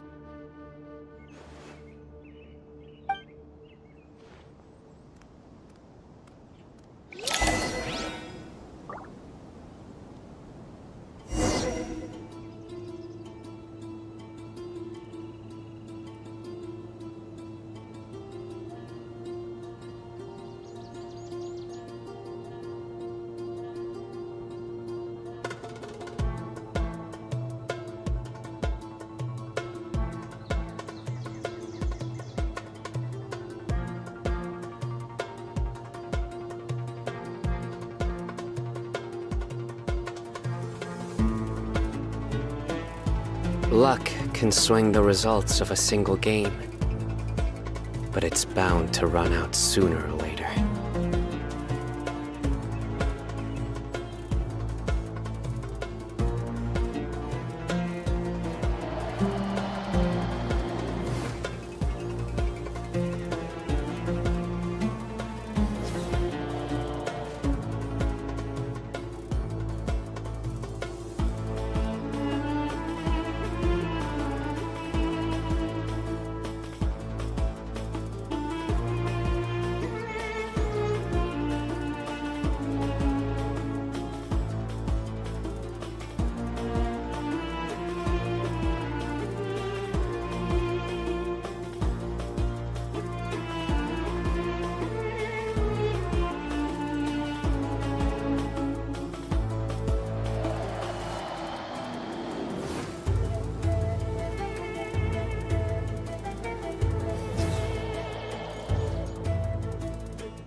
Good deeds and bad.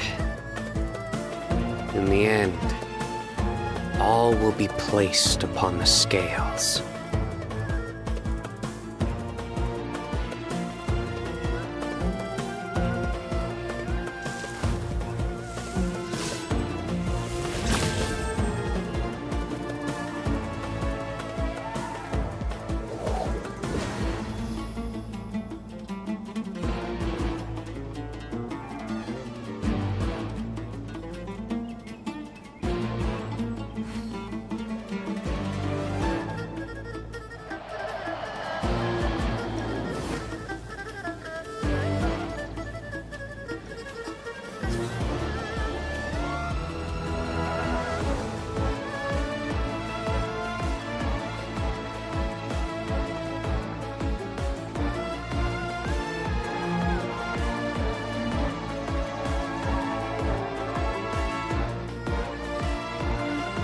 I do try to lighten the mood sometimes, but I'm not the best judge of other people's sense of humor.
Luck can swing the results of a single game, but it's bound to run out sooner or later.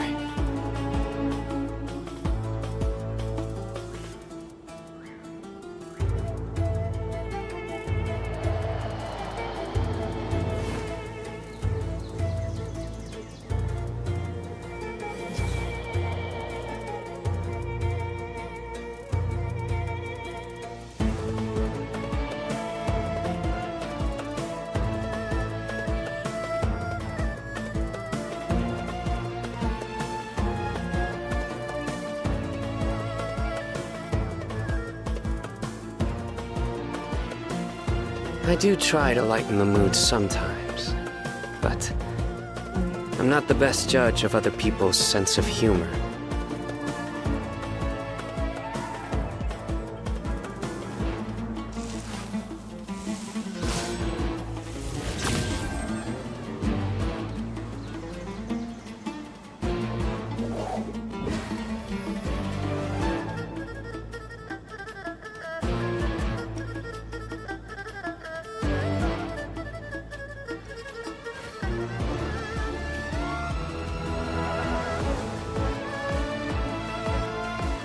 Good deeds and bad. In the end, all will be placed upon the scales.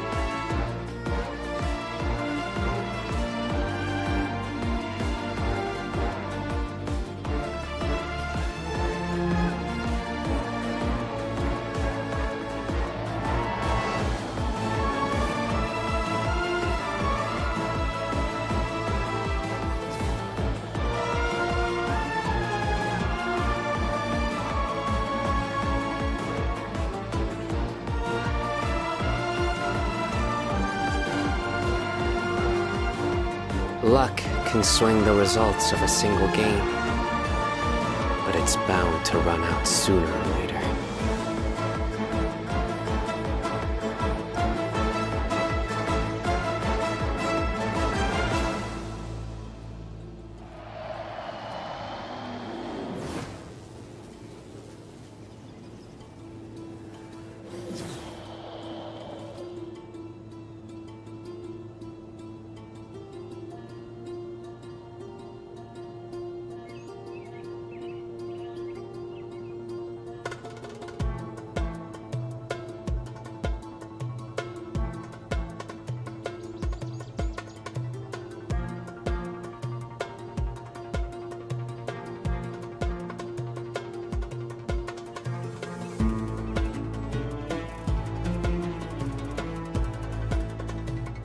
Good deeds and bad.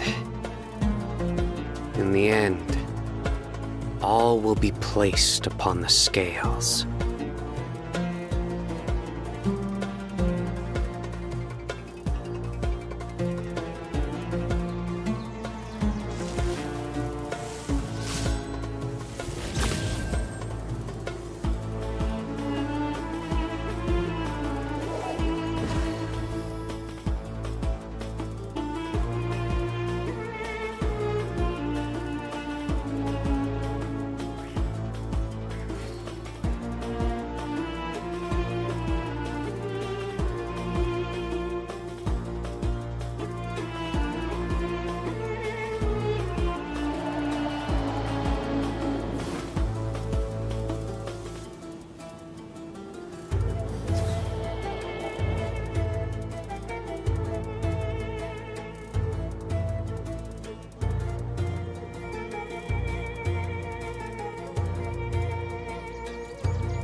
Luck can swing the results of a single game, but it's bound to run out sooner or later.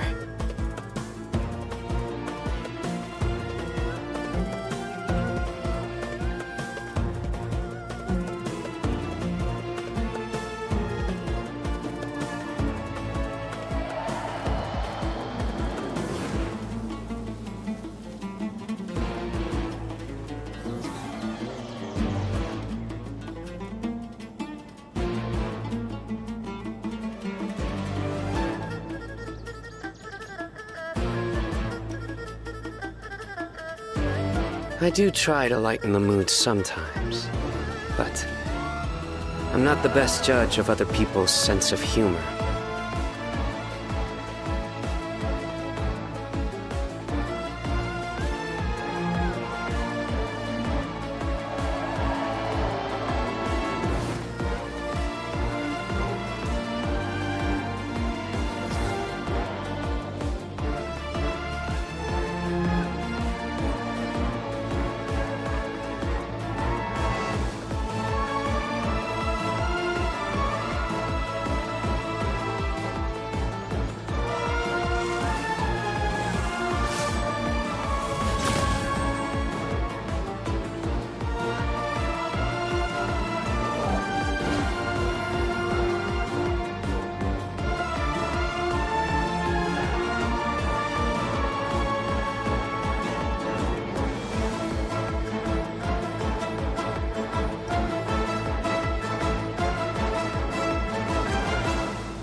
Luck can swing the results of a single game, but it's bound to run out sooner or later.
I do try to lighten the mood sometimes, but I'm not the best judge of other people's sense of humor.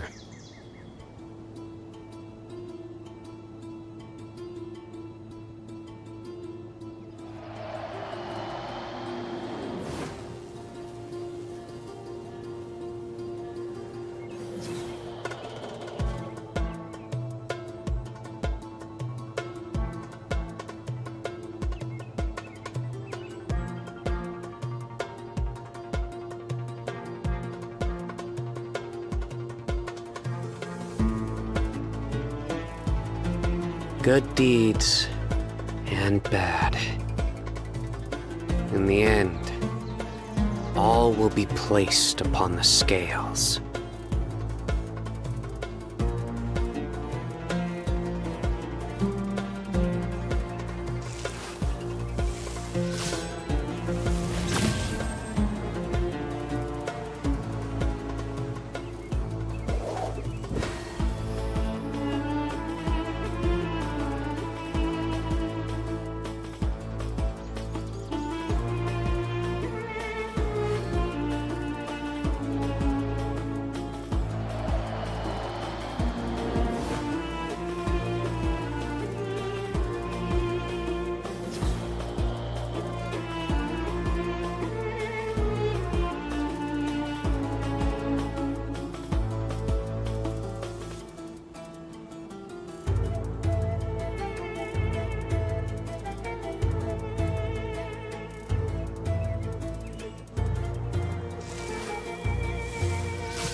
Luck can swing the results of a single game, but it's bound to run out sooner or later.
Good deeds and bad. In the end, all will be placed upon the scales.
Luck can swing the results of a single game, but it's bound to run out sooner or later.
I do try to lighten the mood sometimes, but I'm not the best judge of other people's sense of humor.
good deeds and bad. In the end, all will be placed upon the scales.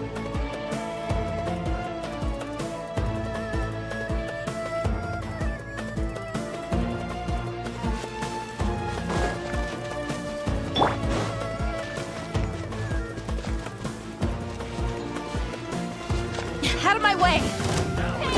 Take this! Watch out! Get lost! Thank you, Jet. You gotta be more careful. If you're not ready to put your life on the line, you can't be certain of defeating your opponent. She's right. Keep your wits about you, Rana. Pay your dues. Buckle up! You're exposed! Grant us your blessing! Surrender!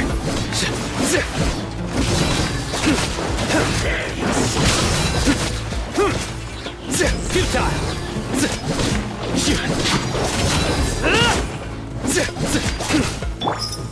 Let's get it on! Hi! Can't run from death. Take them out and secure the harbor. Reinforcements will arrive by water. Consider it done. Show no mercy! Surrender!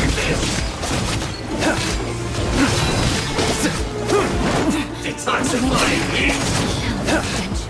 You need to hurry up. Deal!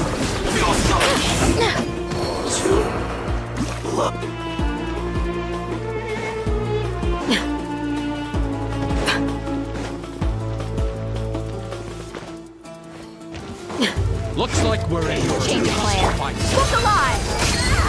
Do your worst! Hear my prayer! Nowhere to run! Judgment is upon you! You stand condemned!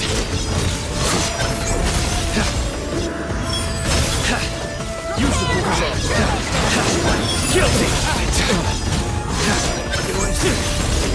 Your penance is... Let's get it on! Yield! Resistance is futile. Your sins weigh upon your soul!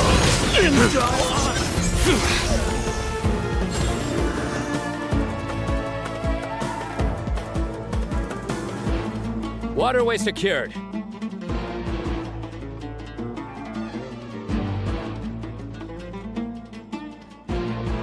Brothers! Sisters! Perfect. Just in time. Welcome. Once we've linked up, we'll continue the advance.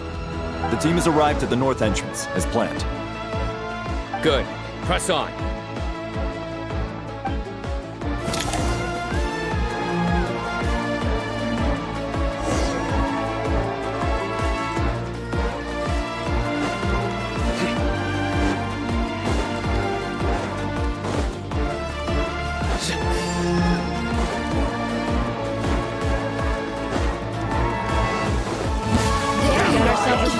Buckle up! You asked for it!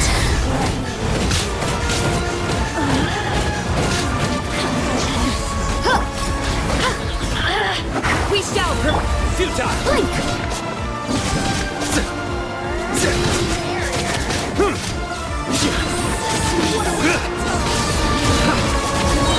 Look alive!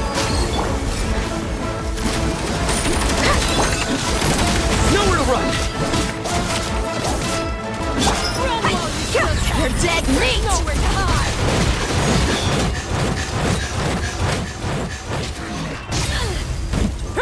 Please! Did it take too long?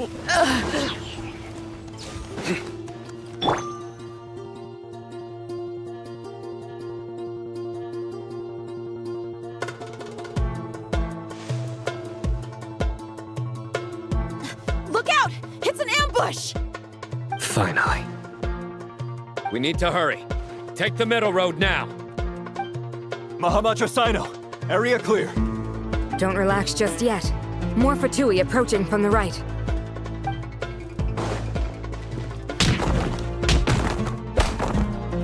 Irminsul cannot track our movements. If necessary, we can split up. Don't worry, we'll wipe them all out. As you can see, our people came raring to go. Good, good. How are things with the Traveler?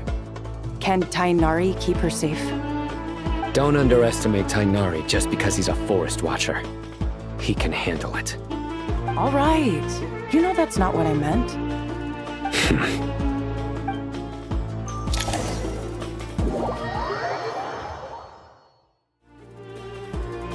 Sino and the reinforcements have drawn the Fatui's fire away. It's our turn. By using a cluster leaf of cultivation, we can pass through certain terrain silently. Good luck with that. We'll just fly up there. Huh? Oh, yeah! I forgot you could fly! Ready? Ready.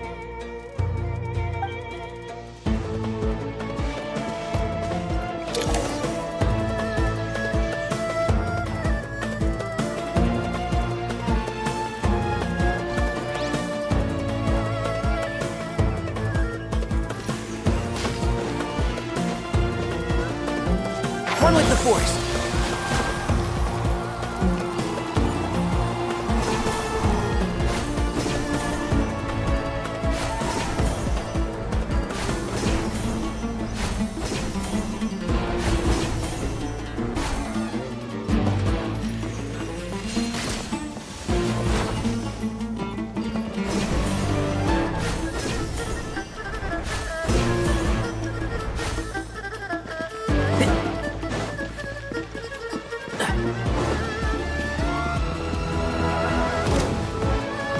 Keep up. Yeah! Can't see? Time to This do it! Squall Fury!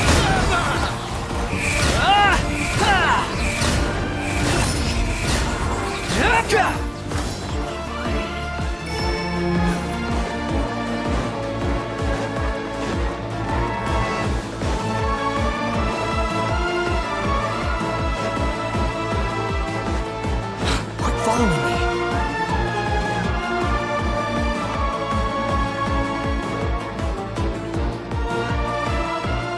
Fatui soldiers up ahead.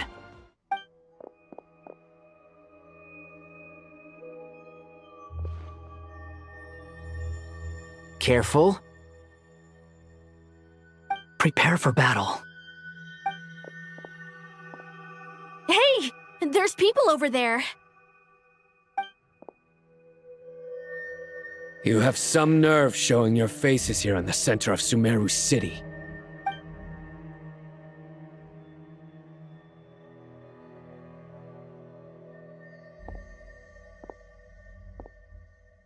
You're right on schedule. Well, this guy sure as heck isn't your average Fatui sergeant. They've stationed quite a few people nearby. It definitely looks like they were waiting for us. But something feels off. Everything about this guy feels too deliberate. I highly doubt he's just a subordinate of Dottores. And he's no mere sergeant. Whatever his rank is, it's high. Much higher than we thought. So you've been waiting for us. But it looks like you're geared up for a conversation, rather than a battle. Very clever, General Mahamatra Sino. I know you're the one in charge of this siege, and I look forward to making a deal with you. A siege? Sumeru City belongs to us! Historically, yes. But things can always change. We have quite a sizable force with us, you know. For instance... There's a Fatui ambush at the north gate. Can you handle him? We can for now. Yes, I'm quite sure both sides can hold their ground for the time being. The battle has not yet reached its climax. But what happens next? Do you enjoy watching bloodshed? Surely some of those here are people you count as friends. Once a war begins, some people must die. I doubt you wish that fate upon anyone you know. Wait a second. It's a trick. He's not even there. Silence! He disappeared. What was that? A ghost? Curses! He was never there to begin with. That was just a shadow projected there to lure us in. Enough talk! Attack! I apologize for being unable to accompany you at this crucial moment, but I am compelled to leave for reasons beyond my control. Please excuse me.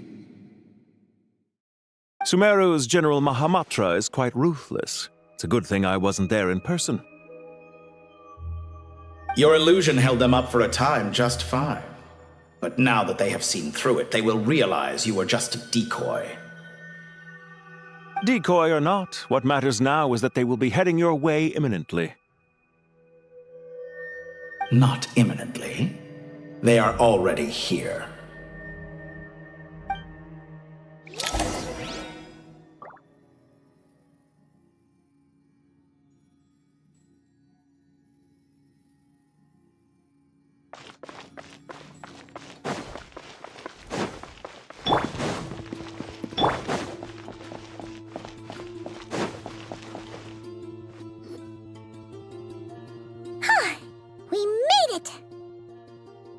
This is far enough.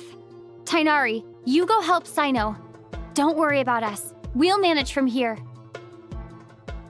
Are you sure you don't need me to stand guard? No need. Once the connection is established, we'll disappear from the sanctuary of Surasthana. Go help the others. All right. Goodbye for now, then. Please tread carefully.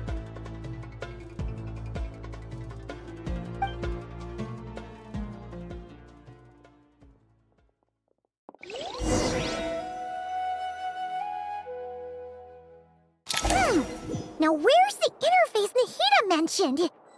Come on, where's it hiding? Found it. It's over here.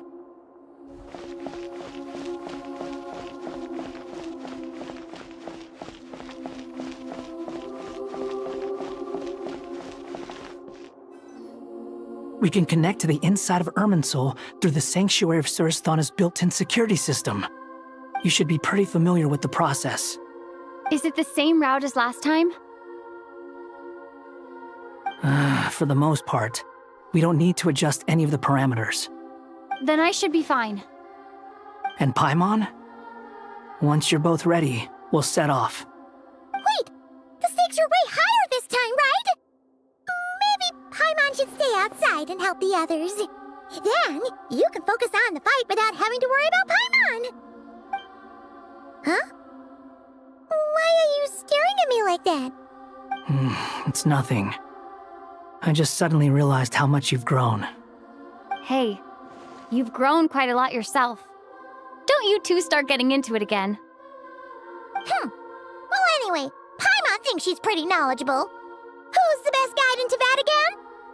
And don't forget, Paimon's a college student now.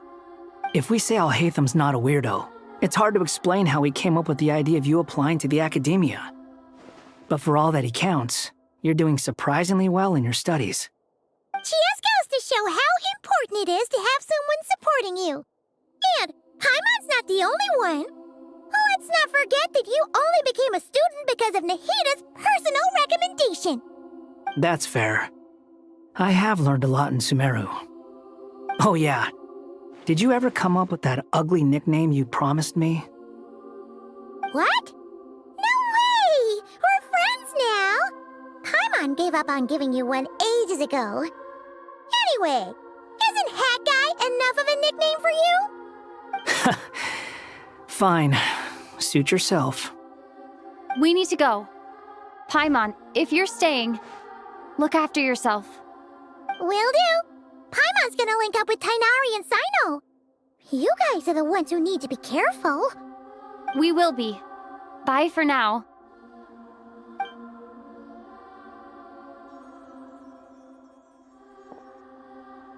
Initiating connection.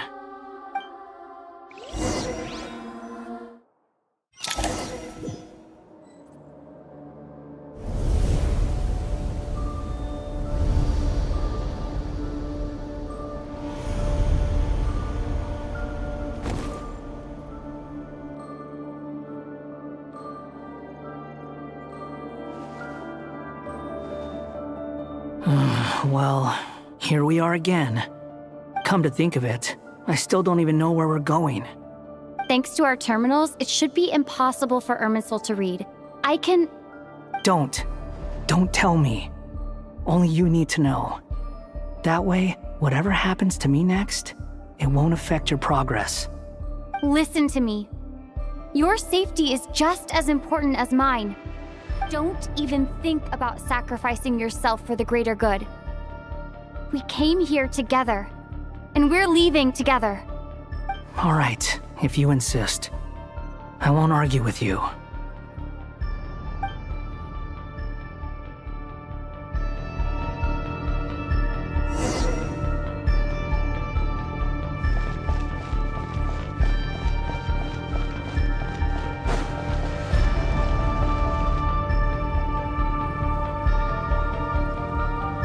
This place looks so different from how I remember. It's unrecognizable. It's a complete mess, like someone's turned the place upside down. Must be Dottores' doing. Either he's searching for some information he needs, or... It's still changing. He has to know we've entered Irminsul.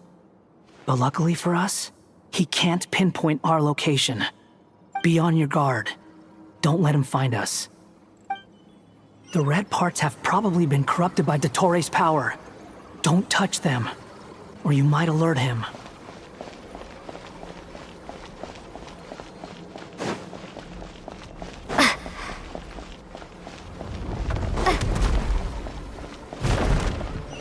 He's looking for us. Tread carefully. That wall could be a problem. Fortunately, it looks breakable. Give it a shot.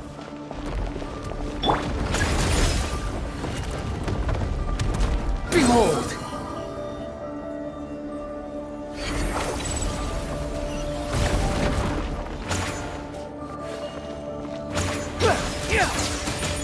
Squall Fury!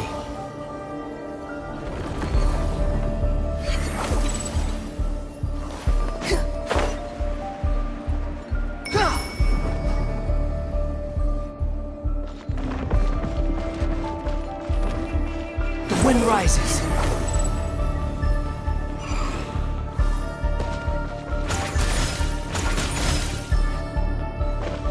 Squall Fury!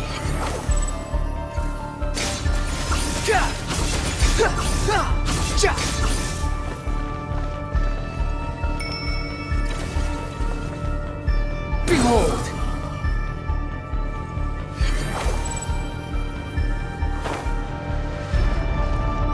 The same old trick again? Are you kidding me? Let's handle it just like we did before. This cheap trick isn't gonna stop us.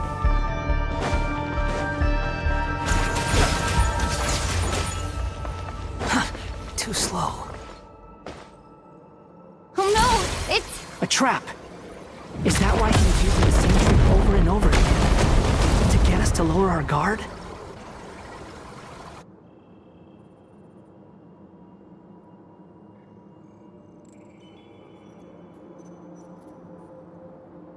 I'm trapped!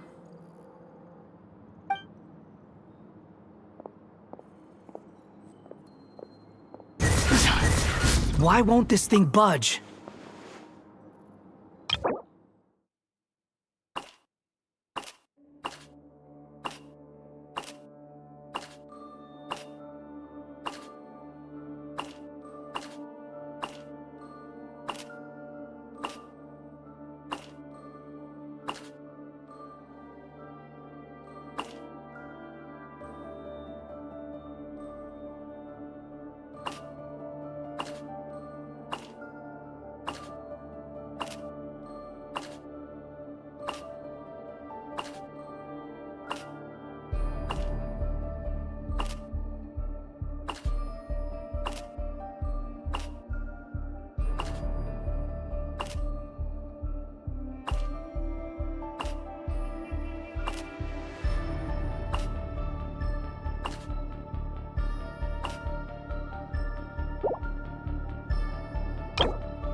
Hello? Hello? Can you hear me? Nicole? Is that you? Yes, it's me. I'm monitoring your progress from inside the Eternal Oasis, and I have to say, this terminal is simply marvelous. It makes tracking you so much easier.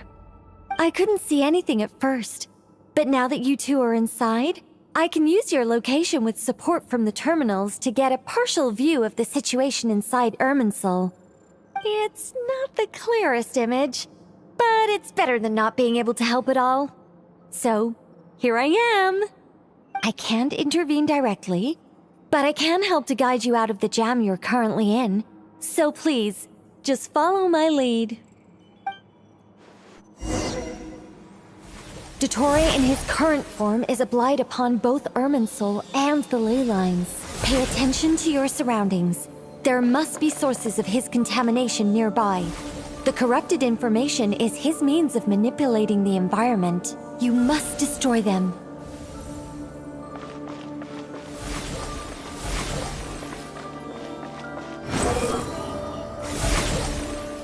Is that one of them? Precisely. Good work. But we're not done yet. Stay close, and let's see if we can find any others like it nearby.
Reviewing outstanding items on today's to-do list. Do you have any additional commands? No problem. I can add them shortly. I'm quite used to it.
Cleanup sequence in progress. Based on data from past incidents, please avoid dropping small items such as mora, screws, gears, minerals, toys, gummies, snacks, hairbands, socks, and slippers.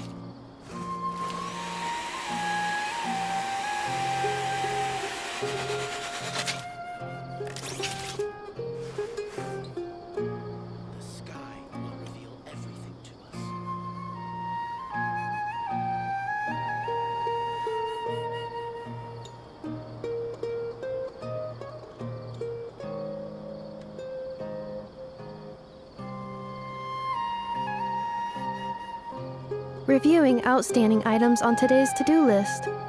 Do you have any additional commands? No problem. I can add them shortly.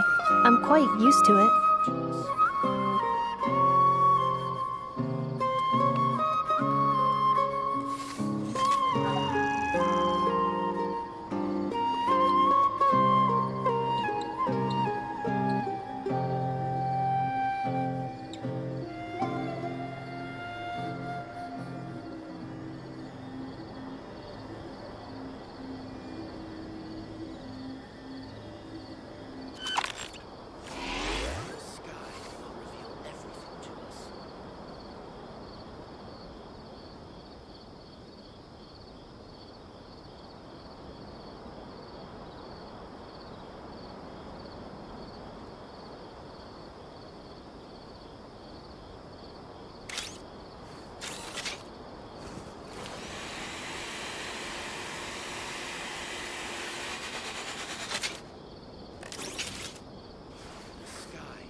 Combat data updated. Please rest assured that I will not blow the roof off again.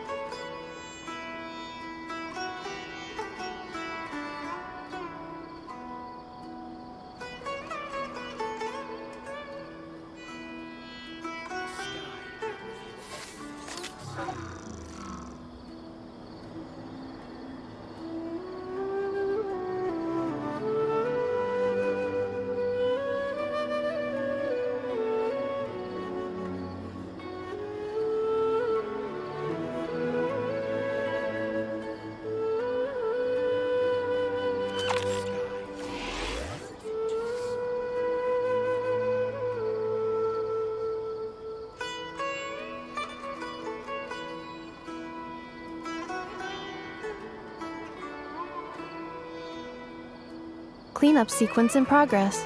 Based on data from past incidents, please avoid dropping small items such as mora, screws, gears, minerals, toys, gummies, snacks, hairbands, socks, and slippers.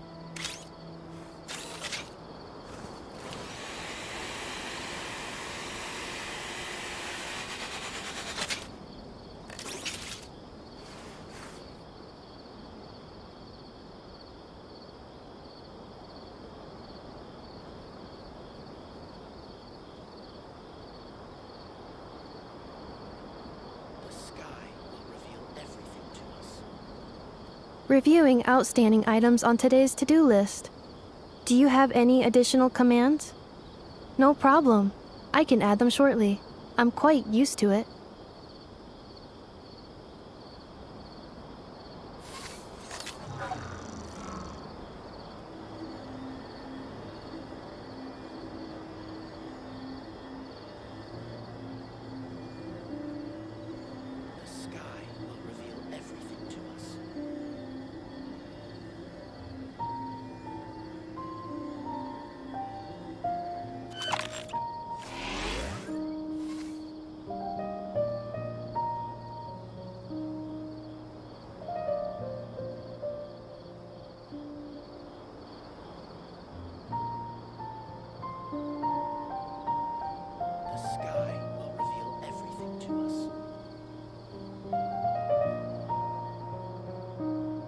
Cleanup sequence in progress.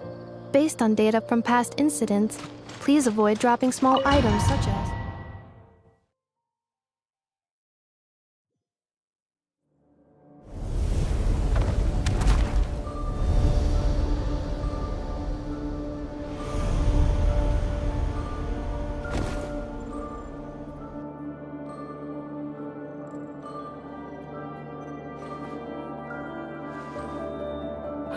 Well, here we are again. Come to think of it, I still don't even know where we're going. Thanks to our terminals, it should be impossible for Irminsul to read. I can... Don't tell me.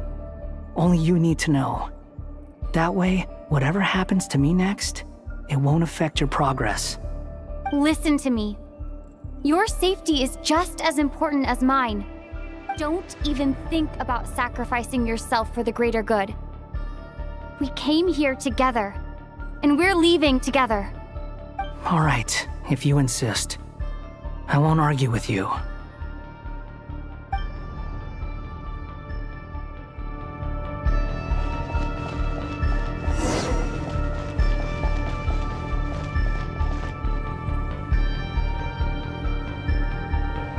This place looks so different from how I remember. It's unrecognizable. It's a complete mess, like someone's turned the place upside down. Must be Dottoro's doing. Either he's searching for some information he needs, or... It's still changing. He has to know we've entered Irminsul. But luckily for us, he can't pinpoint our location. Be on your guard. Don't let him find us. The red parts have probably been corrupted by Dottoro's power. Don't touch them, or you might alert him.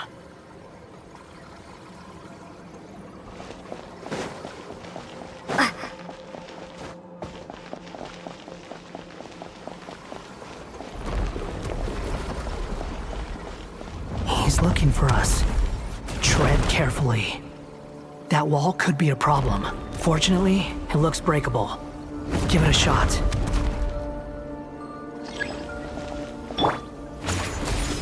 The wind rises.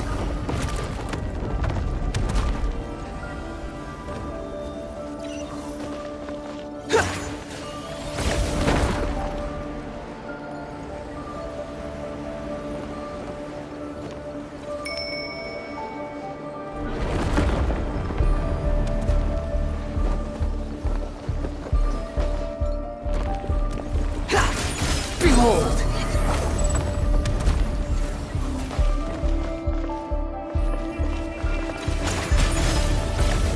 Squall and Fury!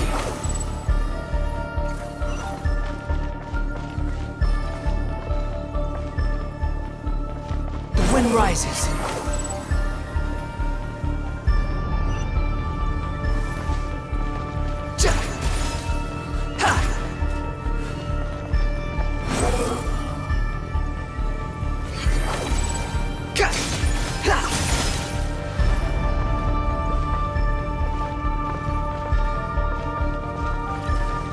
Behold!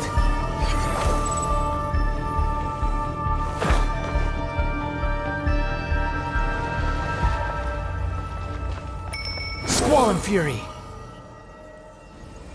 Upon the gale! The same old trick again? Are you kidding me? Let's handle it just like we did before. This cheap trick isn't gonna stop us.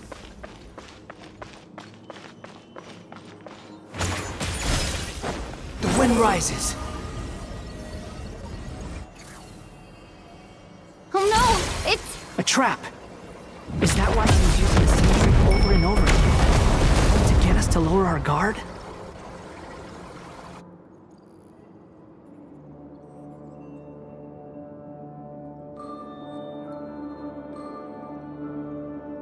I'm trapped!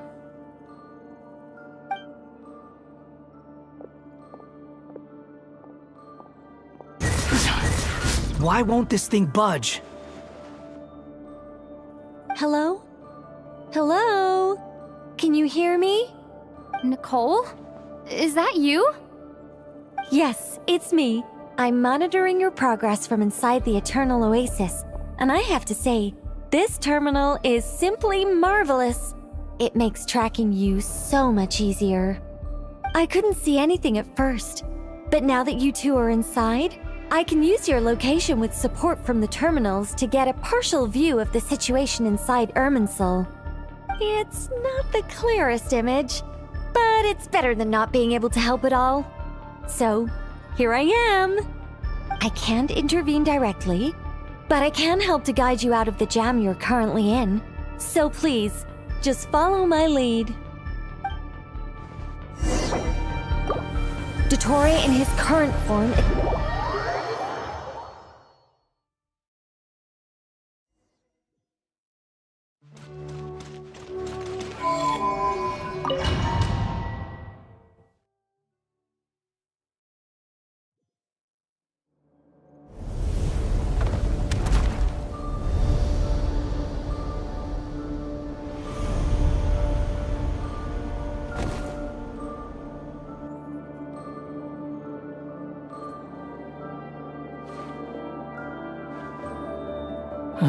Well, here we are again.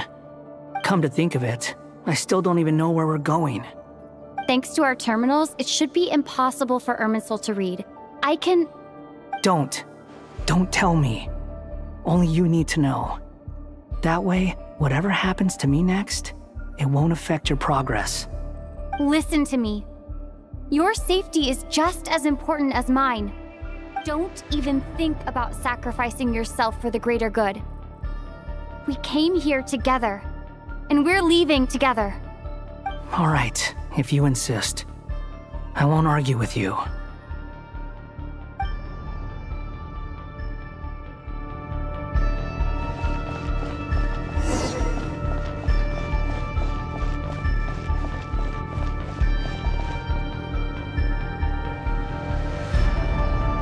This place looks so different from how I remember. It's unrecognizable.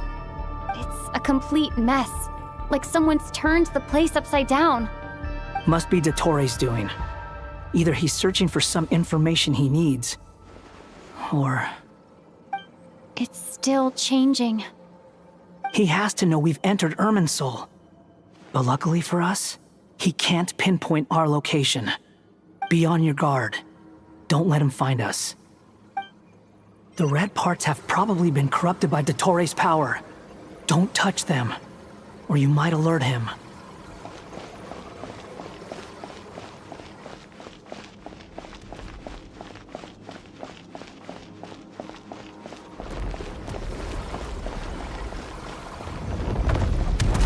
He's looking for us.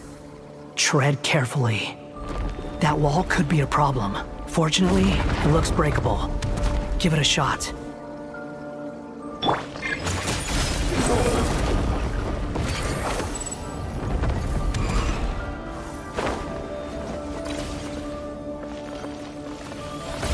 Squall Fury!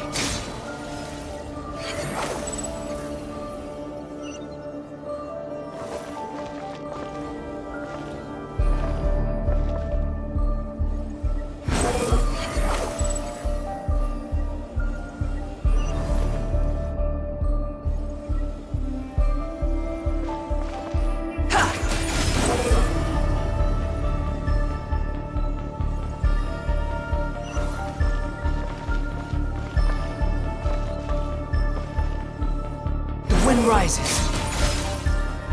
Huh. The same old trick again?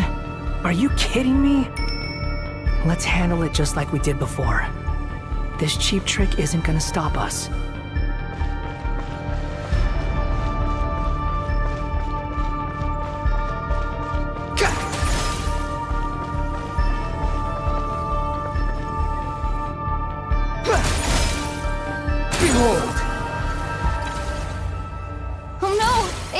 Trap! Is that why he was using the same trick over and over again? To get us to lower our guard?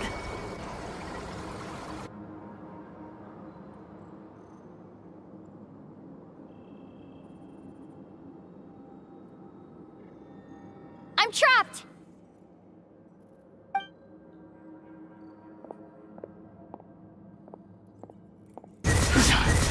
Why won't this thing budge? Hello? Hello? Can you hear me? Nicole? Is that you? Yes, it's me. I'm monitoring your progress from inside the Eternal Oasis, and I have to say, this terminal is simply marvelous. It makes tracking you so much easier. I couldn't see anything at first, but now that you two are inside, I can use your location with support from the terminals to get a partial view of the situation inside Irminsul. It's not the clearest image, but it's better than not being able to help at all. So, here I am. I can't intervene directly, but I can help to guide you out of the jam you're currently in. So please, just follow my lead. Dottore in his current form is a blight upon both Irminsul and the ley lines. Pay attention to your surroundings. There must be sources of his contamination nearby. The corrupted information is his means of manipulating the environment. You must destroy them. Sun rises. Is that one of them? Precisely. Take it out. Good work. But we're not done yet. Stay close, and let's see if we can find any others like it nearby.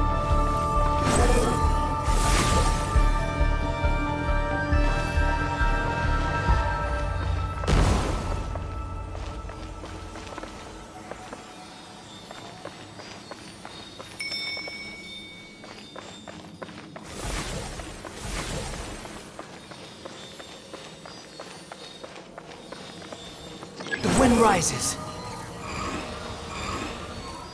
This must be another one. Agreed. Now... Wait! Watch out! It's Dottore. I think he's found us.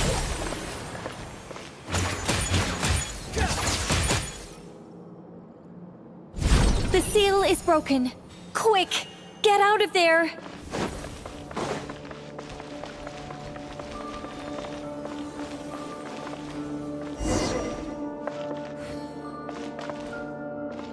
And where exactly do you think you can run to? Wait, what is that? Pursuers. That's gotta be it. Run! Don't let that thing touch you. Dodge that attack!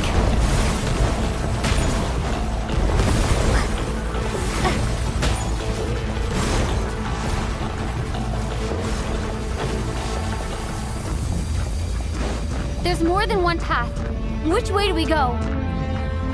To the left. Trust me.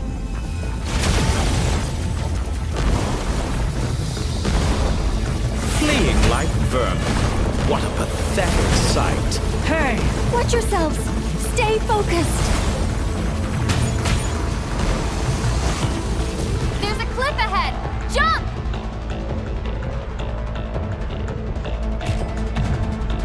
More of those corruption sources. Destroy them as you did before, and open the exit as quickly as possible.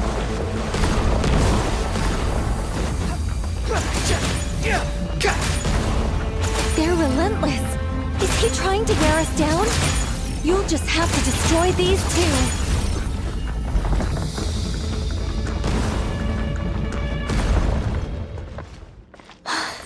I think the pursuit is over. Hard to say.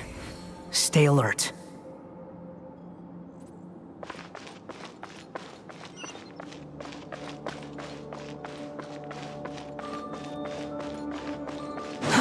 Too slow.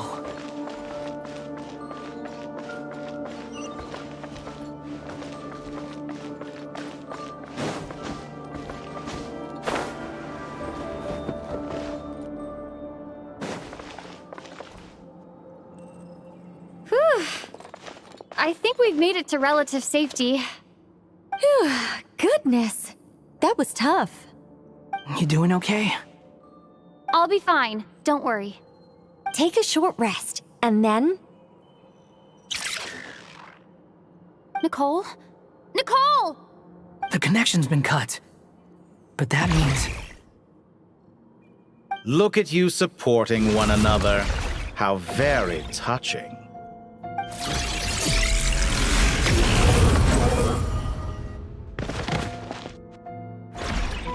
Dottore! Took you long enough to find us. You're more useless than I thought. Oh, really? I think I deserve a little more credit for my methods than that.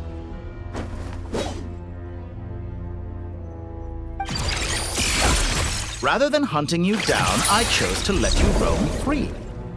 I indulged your presumption that I was unable to track your movements, played along with your clever little plan. Fleeing is for animals, but I rather enjoy watching you flee. Some things lose the will to run altogether as soon as you put them in a cage. If that's true, then why did you come looking for us? Because I wanted to observe you up close, of course. Don't misunderstand me, I'm not here for a fight. Is it so unusual that I wish to greet my old acquaintances in person? After all, it's been a while. Scaramouche.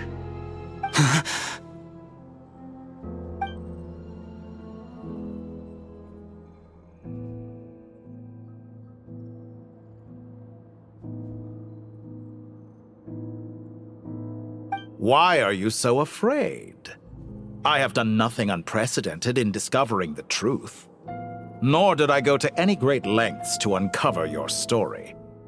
You made a bold series of moves in deciding to erase yourself. And with the power of this great chronicling device called Irmin's Soul, you were able to achieve something quite remarkable. Once most people form an opinion about someone, it tends to imprison their mind. Yet you managed to erase every trace of your existence. A novel take on death indeed. However, this meant that you stood out to me all the more when I saw you in Nodcry. I didn't even have to go looking for you. Just the sight of you was enough for me to intuit the truth. For someone in my position, connecting the dots was a trivial affair. It would have been more surprising if I hadn't managed to piece it together. You seem very pleased with yourself for figuring it out. I'm sure you'd even be more delighted to learn the full extent of your crimes. That would hardly be necessary. Besides, isn't there something that concerns you more right now? Something that fills you with dread? Let me put your mind at ease. I have no intention whatsoever of restoring any of the records you deleted. For one thing, it would be exceptionally difficult. But more to the point, I doubt that the prospect of losing your current life is all that frightening to you. Because in your case, the cruelest twist of fate is that you'll never again have the chance to make up for any of your mistakes. Isn't it? Dottore?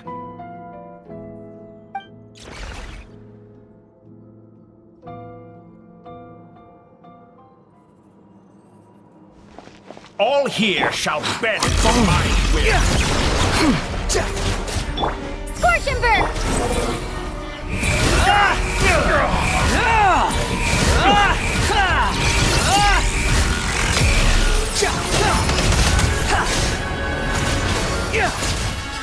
I'm afraid you'll need to do better than that to take me down. I expected you to have grown stronger. Ah, how foolish of me. I forgot that you lack any means to increase your power. You will pay for everything you've done! Or will I now?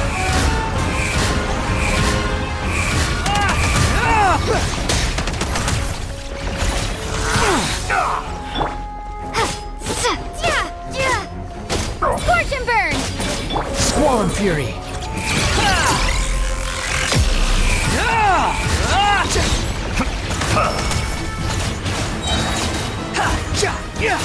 Wretched vermin!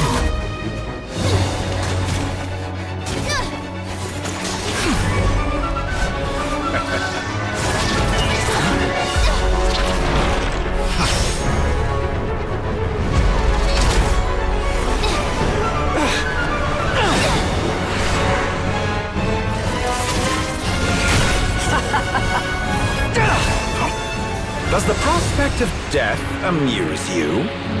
I could ask you the same question! I'll distract Dottore. You focus on the mission. Got it.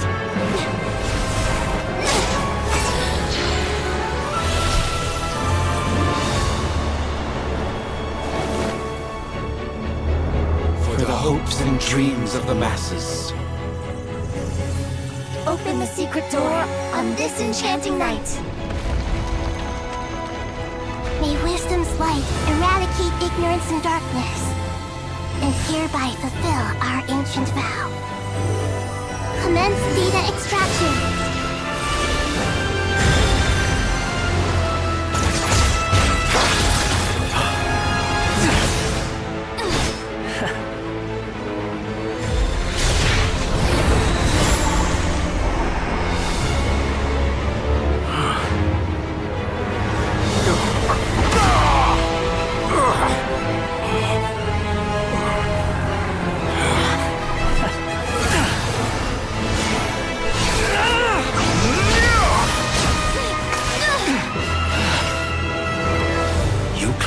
Outdated ideals and stand in the way of progress.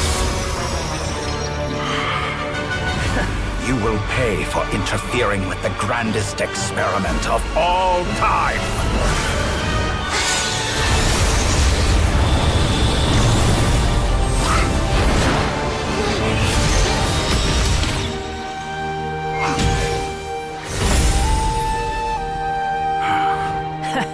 Good timing. Dotori, as clever as you are, you fail to understand wisdom. Wisdom takes many forms, but the path you have chosen eschews them all. Huh.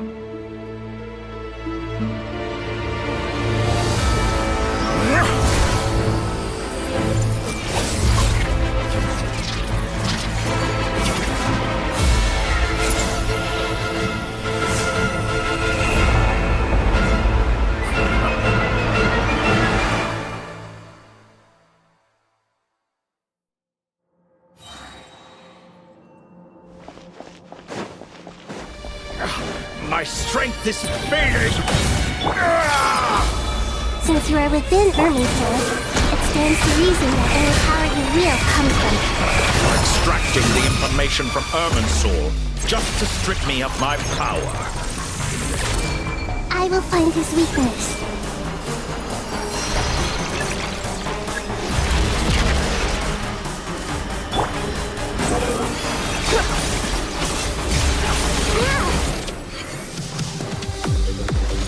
I admire your attempt to introduce a new variant, but it's nowhere near enough!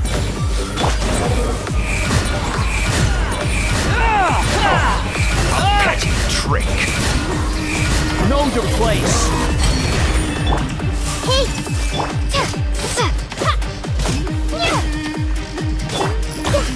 Let's change tactics. Row. Time to ignite! Behold!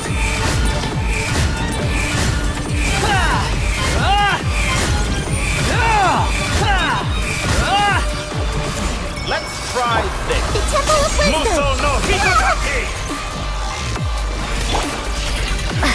A new dawn rises! Squall Fury! They're so close! Just hold on a little longer! I'll hold him up. Traveler, Hat Guy, the rest is up to you! We certainly have a knack for surprising each other, don't we? I'm just getting started. It's time! Say your prayers! The enemy offensive, but watch your back!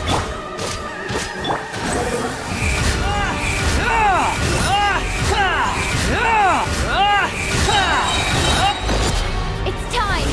Say your prayers! Scorchenberg! Squall and Fury! Try this! Muso Upon the no gate. Hitotaki!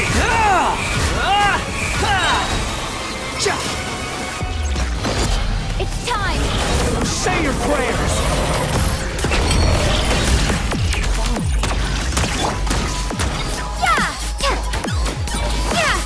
Burn all before you! Plague of the primal plague! Behold!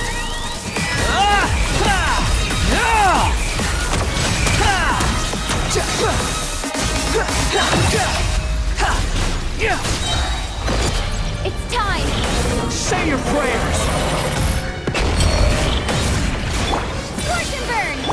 Finally, time for you to die. Excited? Time for me to die? How could I have wished this place if death was something I feared? The last gasp struggle of a dying man is a pretty pathetic sight. And I know it when I see it. We shall see about that.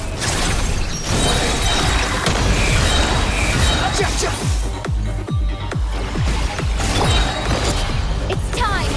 Say your prayers!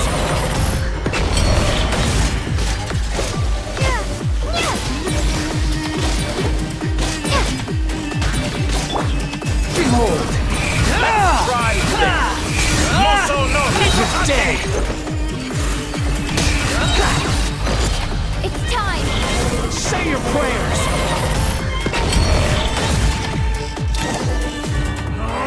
That's enough!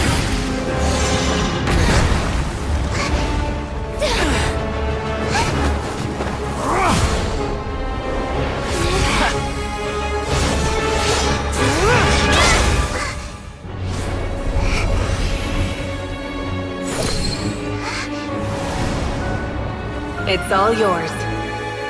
Do with it as you see fit.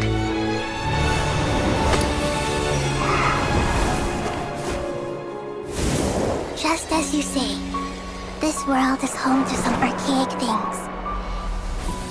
And as you suppose, you are a formidable opponent. You have long coveted the secrets of wisdom. So now, I will demonstrate true wisdom in action.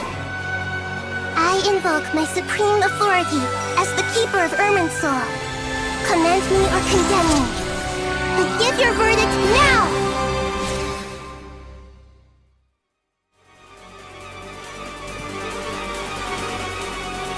Blessed One of Wisdom, Mahakosaladhama, are you certain that you wish to exercise your authority to destroy Irminsul?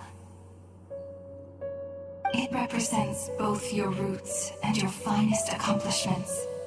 You truly intend to abandon the very thing you have always fought for? This is my decision. Irminsul has been corrupted beyond redemption. Irminsul is the original tree of Tevat.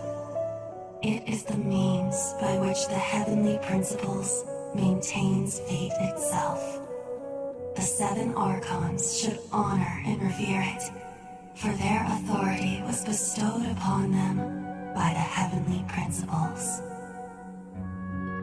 It is precisely because I honor and revere it that I fight for the humanity it exists to protect.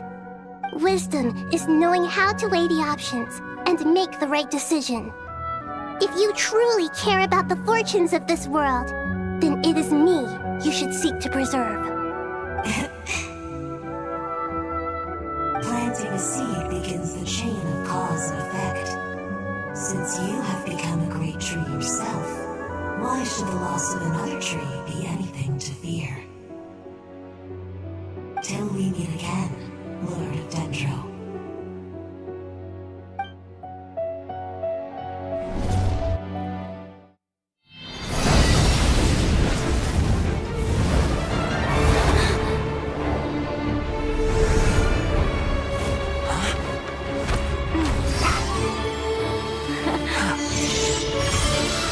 The first flame. The pure, cleansing fire.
shall we? Where were we? I was suggesting that you needn't perform when signing a contract. You're only sitting here because your bank demanded an evaluation of the trustee. So you told a story about a young scholar from a merchant family in Sumeru? I told a compelling tale, didn't I? The post-expulsion story is far more captivating. The human experiments or the elixir of immortality? The part where you die. Ah, yes. My favorite part. The 35-year-old Segment thought of himself as Dottore, reserving the name Zandik for the original specimen. Of all the Segments, he was the most selfish. After his expulsion, Dottore searched for a new direction. He joined the Fatui, studied Elazar in great depth, secured resources. He was rather fortunate in his career.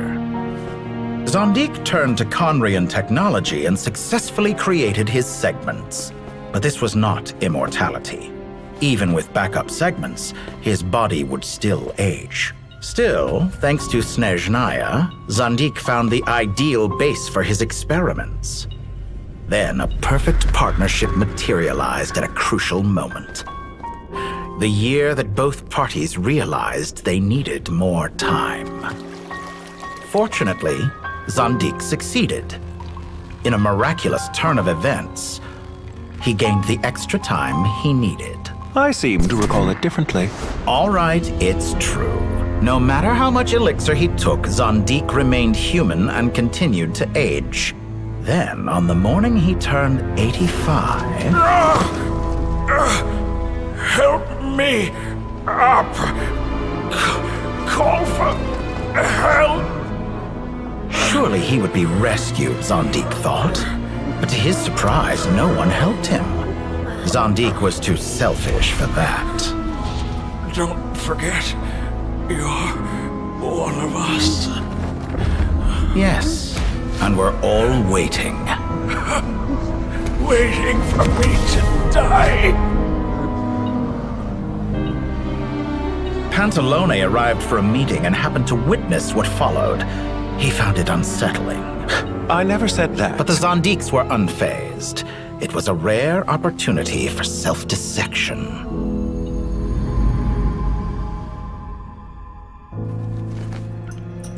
What does all that have to do with you depositing your data at Northland Bank? It has made me cherish my time in this world all the more. Fair enough. So you do have a sense of self-preservation.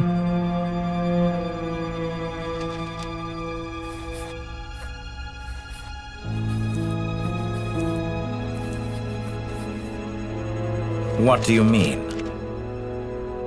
You're hardly normal, and you don't cherish life. You just don't want to admit defeat in the limited time you have. Even so, don't I deserve an interesting ending? I'm counting on it.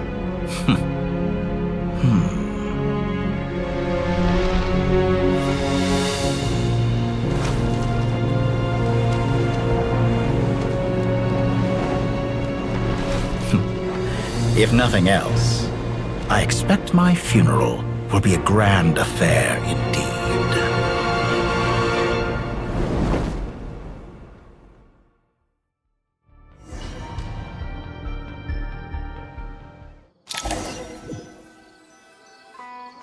What a magnificent fire. In Snezhnaya, we light fires to ward off the cold. Fire, it seems, is antithetical to ideas such as cold, frozen, and unchanging. Perhaps it has always been that way. From the beginning, fire has been used to drive away wild beasts and warm the body and mind. You could say it's a form of treatment. One that cures the human heart of mortal fear. Mortal fear? Something you haven't been acquainted with in a long time, by the sounds of it. Whereas you, I'm sure, must know the feeling quite well indeed. I remember when we first discussed the elixir of immortality. You claimed that extending your lifespan was about buying more time. But was that really the truth? You fear the prospect of dying a wretched end in this world, don't you? Of course I do. I'm only human after all. And while you may have forgotten it, you cannot deny that you too were once human, Dottore. I do not believe that there is no such fear in your heart. Perhaps you are right. But I abandoned it long ago and devoted myself to my experiments. I have felt no fear since.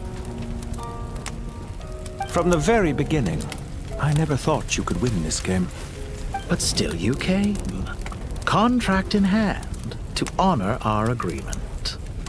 Because I am a reputable partner. And as we have discussed, experiments are about more than results alone. The process is equally important. I have come here and completed my creation, and I do not regret my decision. I'm afraid your journey ends here. After I die, there will be no one to make the elixir of immortality, and your remaining stock will only last a few more years. How then will you prove that you didn't perish in this incident alongside everyone else? When I feel optimistic about market environments, I never forcibly adjust them. They have their own direction. And I myself am one such environment. I have been quite particular about many things in my life. But where the manner of my death is concerned, I choose not to be. You make yourself sound so magnanimous. Oh, but I am. And I hope you will be too.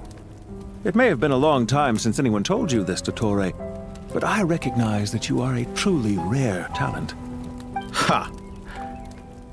I can see it. The experiment in blasphemy that I've been performing all this time.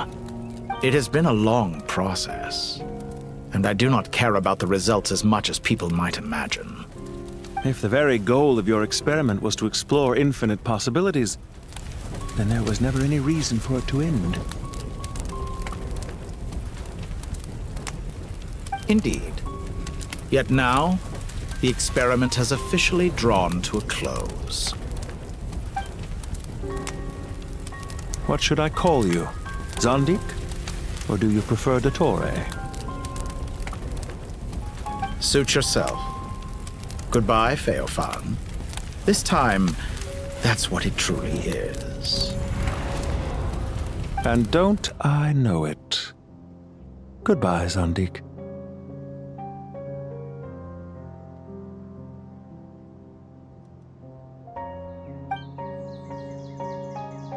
I could have carried out many more experiments, but to me, Lord of Dendro, this outcome is certainly not the worst. I believe you. But unfortunately, this is where it all ends for you. This experiment does not belong to you, nor do any of the results. Experiment? It sounds like you're trying to outdo me in my own field.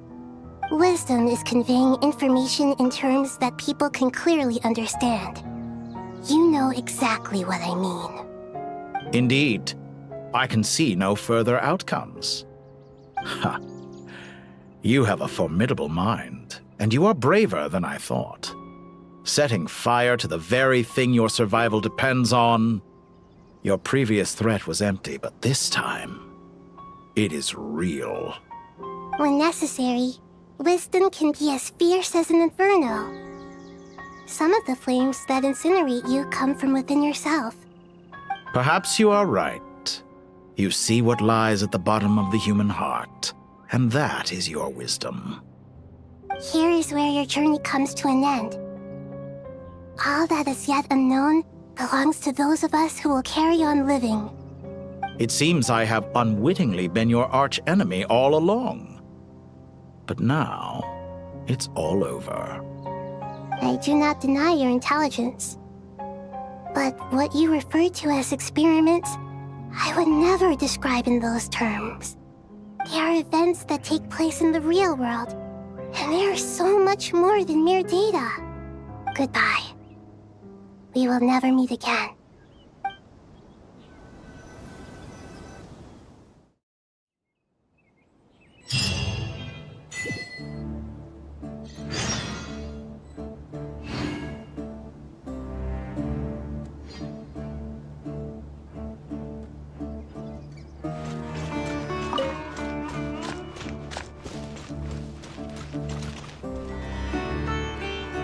Well, that's the last of them. Everyone on the list is already back where they should be. It was a long, hard road, but we finally finished escorting everyone back. I just pray that we'll never need to leave again. I hope we can stay here forever in this peaceful paradise of our own choosing. Paradise. In the annals of the Temple of Silence, that word carries great significance. It represents the hopes and desires of the gods. Their longing for a place to rest. I wouldn't think gods need such a place. People always think they're the only ones who can lose their homes. They forget that gods too need a place to reside. As the Goat King once said, "A god without his people shall cease to exist." Gods need their believers every bit as much as their believers need them. Only we can truly understand how much the desert faith has faded over the centuries. But we still talk about the gods as though they're part of our lives. Given the myriad ways in which gods and humans interact, I'd say they really are. How else could Dunyarzad consider the Dendro Archon a friend? Well, that sounds about right to me. Describing them as friends sure makes us feel a whole lot closer. If you told me a few years back that I'd have this many friends, I'd have called you a liar. Belief is a choice, just like friendship. We've made our choices through battle. The right ones, wouldn't you say? I'll be heading back to the Temple of Silence. I heard the Goat King and the Ibis King decided to pay us a visit. How about you? It's back to Aru Village for us. Still plenty of supplies to distribute and people to help. Until next time, old friend. As long as you can find the time, you're always welcome to visit us in Aru Village. Right back at you. Make sure to drop by the Temple of Silence the next time you're free.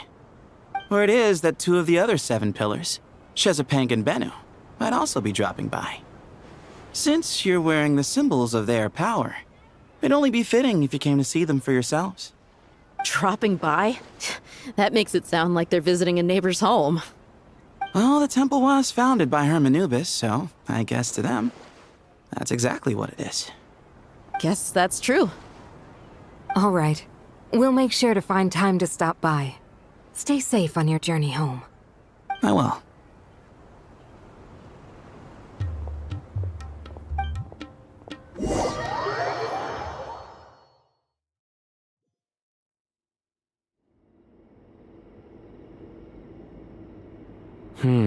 You do have a point.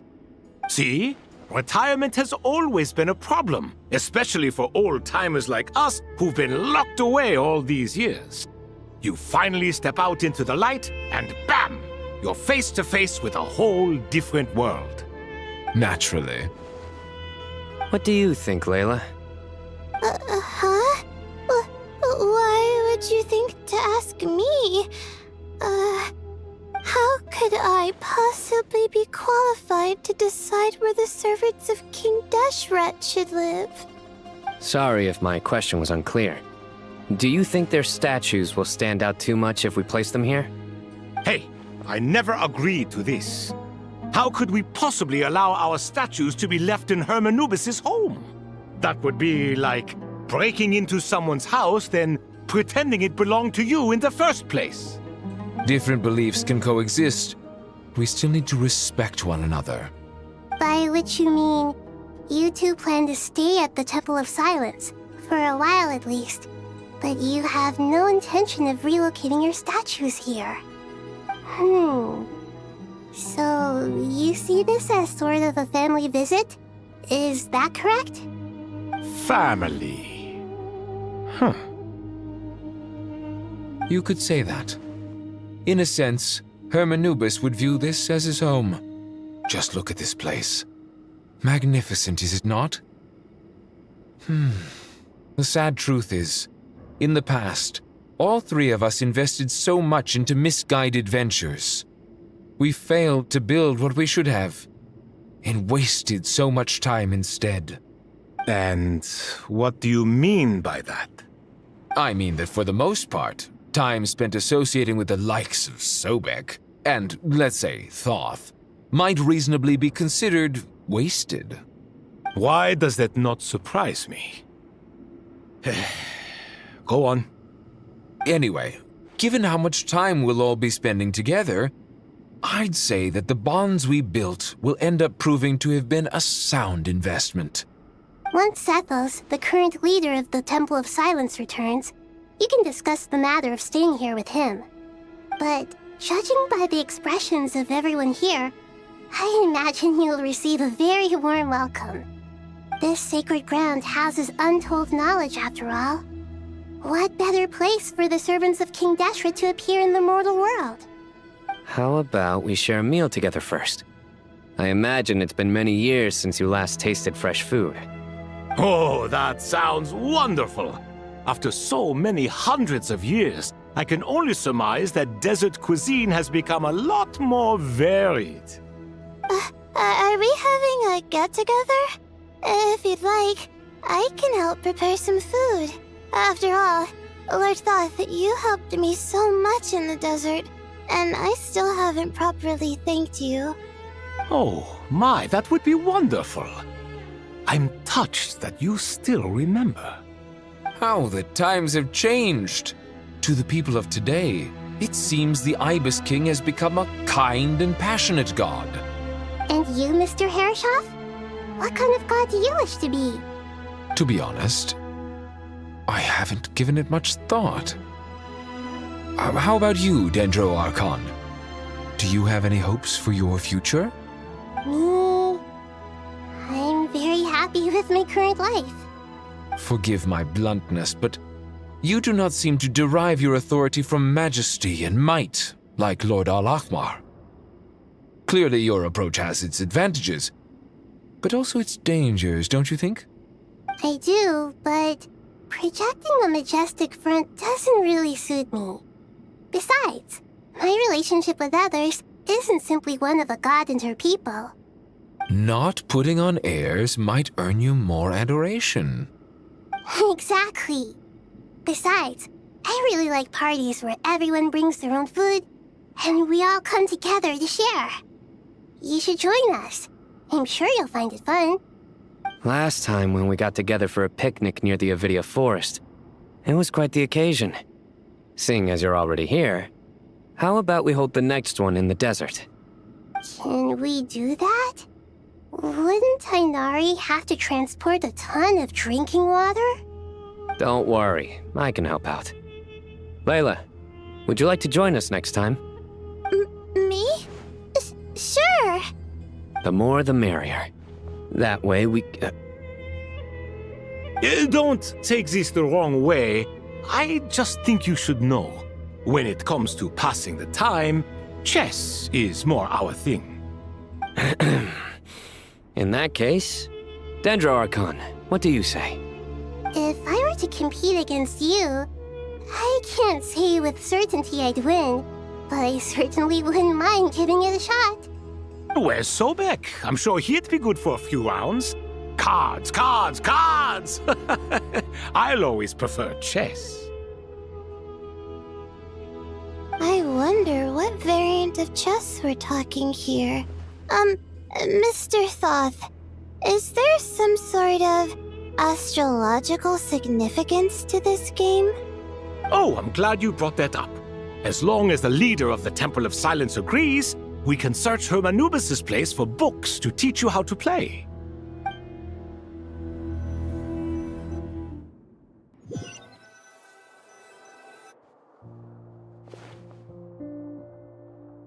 Such devastation visited on Sumeru City.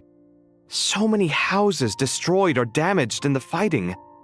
Who could have foreseen this? Look at all of this. It's going to take me forever to tidy up. I suppose living below the academia doesn't always work out to your advantage. I would have thought a little appreciation of my sincerity and effort in helping to clean up this mess might be in order. Helping? Effort? This is your house! Of course you should be putting in the effort! If anything, I'm the one who's helping! So you see yourself as just a helper in this situation. I must admit, I'm rather shocked. If you're trying to say that since I live here too, I have an obligation to tidy up, Fine. I suppose I do. Wait a second. Stop changing the subject! Nevertheless... In the wake of a great storm, a missing roof is a predictable inconvenience. Can you stop making it seem like I care more about this house than you do? Doesn't it upset you at all to see your home in this state? I won't pretend it's ideal, but that's no reason to be upset. This is the roof over your head, your shelter from the cold. The furniture is scattered, the paintings have fallen off the walls, the windows are shattered. Don't you feel even a little disheartened? The way I see it, these problems are easily solved. Ugh, this is precisely why I hate talking to you about sentimental things. It's like banging my head against a wall. You simply don't understand just how much work goes into making a proper home. It sounds like this is causing you a lot of anguish. You mean the house or the paintings? I mean your sentimentality. Oh, well, yes. But I'd rather not dwell on such things right now. Generally speaking, when anguish becomes the norm, people usually make an attempt to improve their situation. But there are so many people and things in life that are difficult to change. It's not like you can force them. Besides, anguish can be a source of inspiration. And I'm not sure I could break my reliance on it. I'm glad you're able to make yourself think like that. What kind of a response is that? I was stating a profound truth about the very nature of art. Suffering is the cradle of all creation. Even you can't deny that. And I wasn't trying to. I'm just happy for you. Pure and simple. Can't you tell? Happy about what? Happy that you can always find an answer that backs up your views. You... More often than not, life is a process of running into problems and then searching for answers. Yours more than most. Not everyone's so good at justifying things to themselves. It's something that you've been steadily mastering. Huh. What about you, then? What skills have you been mastering lately? Pass me that box. Huh? Okay. You may consider this my progress on the path to mastery. What?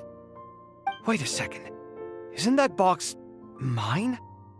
Hey, it is! It must have fallen off that shelf! I'll hate them! Those are my paints and inks! Would you like me to put it in your bedroom for you? Huh? I mean, sure, if you don't mind. What kind of progress is this? Does he think he can bribe me? Not that giving me back my own things is much of a bribe. These books on the floor, they're a complete mess. And this one, didn't he say it was an out-of-print collectible? It's completely covered in dust, and some of its pages have even fallen out. Ugh, guess I should help him repair it. This one too. And this one.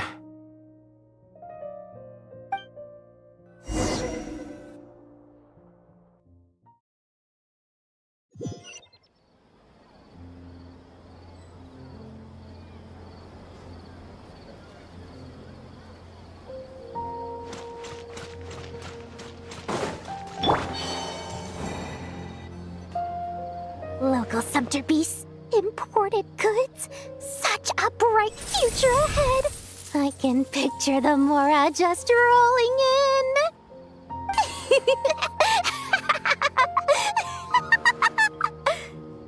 You do realize you sound like a choking cow? It's called being imposing. Can't you feel it? Are you not intimidated? Oh, I'm positively shaking in my sandals. What commands do you have for me, oh mighty Lord Sangamabe?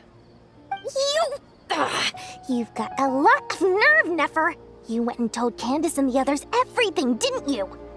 Seriously, do you have any idea how differently they see me now? Surely that's a good thing. I presume they're more disposed to actually like you now, maybe even view you as a friend. You traded my secret for sympathy! Thanks to you, I've lost every last shred of my mercantile majesty. How am I supposed to make anyone think I'm a big, scary investor now? The dark days of Lord Sangama Bay are behind you. Why not take this chance to make a few honest friends?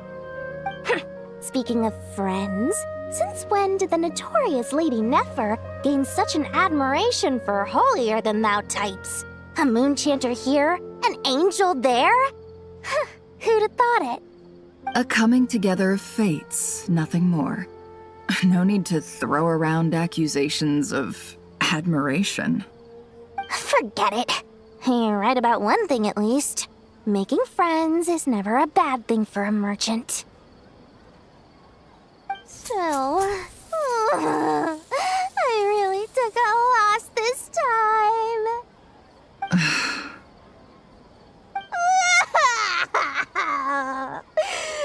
What are you looking at? I'm trying to see if you're really crying or if those are just crocodile tears.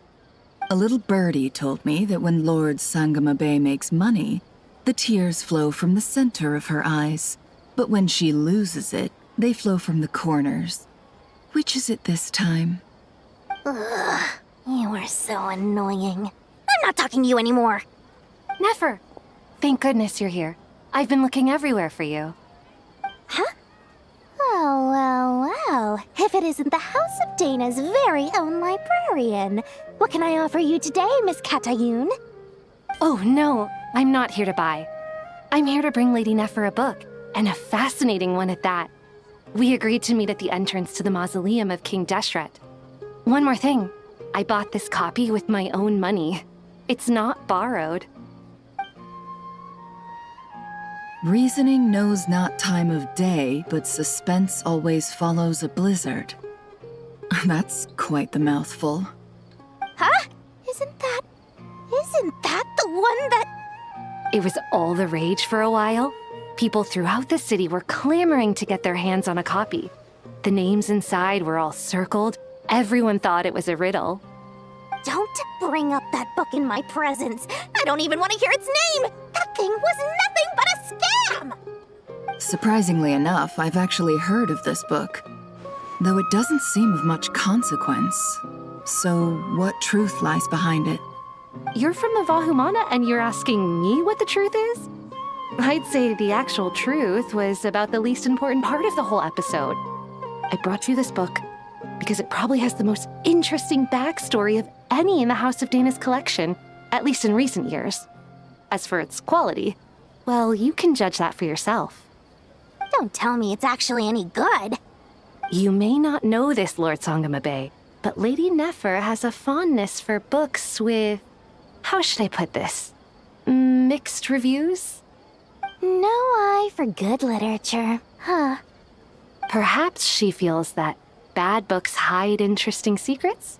But I shouldn't put words in her mouth. It's probably fair to say she prefers the conversations that books can spark over the substance of the books themselves. Suits my style as an intel broker, wouldn't you say? Very interesting, thank you. I'll return it to you once I'm done reading. And as it happens, I have something for you, too. Incense? I imagine you've already used up the incense I gave you last time. Here's some more. This batch is from Nodcry, so the scent won't be quite the same. Well, actually, I've been saving the incense you gave me. I couldn't bring myself to waste it without a special occasion. But I'll gladly accept this, too. And I promise I'll use it this time. Katayun, you haven't changed a bit.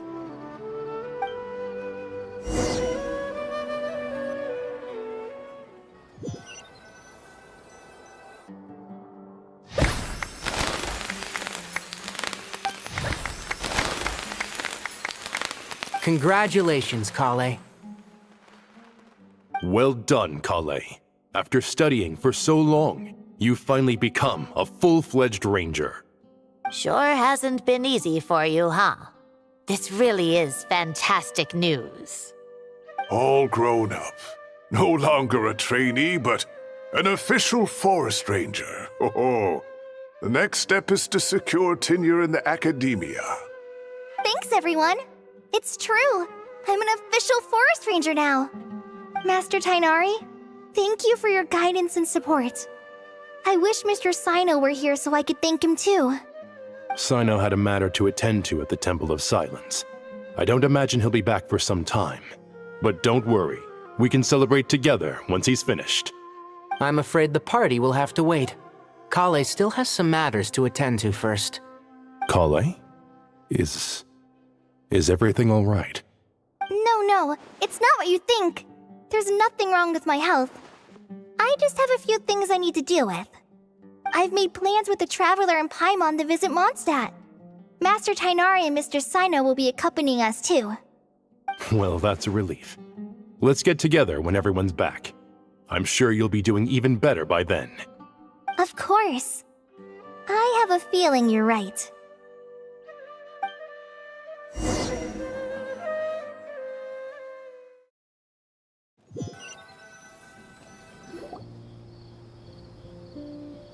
Phew! After all that catching up on sleep and food, Paimon's feeling full of vim and vigor again. For someone who spends so much time resting, your recovery routine is surprisingly simple. Hey! Paimon's been working her butt off too, you know. She flew all over the city helping everyone out. Don't worry. I saw how hard you worked. All right. We all know you're the most hardworking person in Tavad. As long as you're rested and full, that's what really matters. Paimon's been looking around the place, and it seems like the city's already on the mend. But Paimon's been wondering how Nahida's doing. We should check in on her.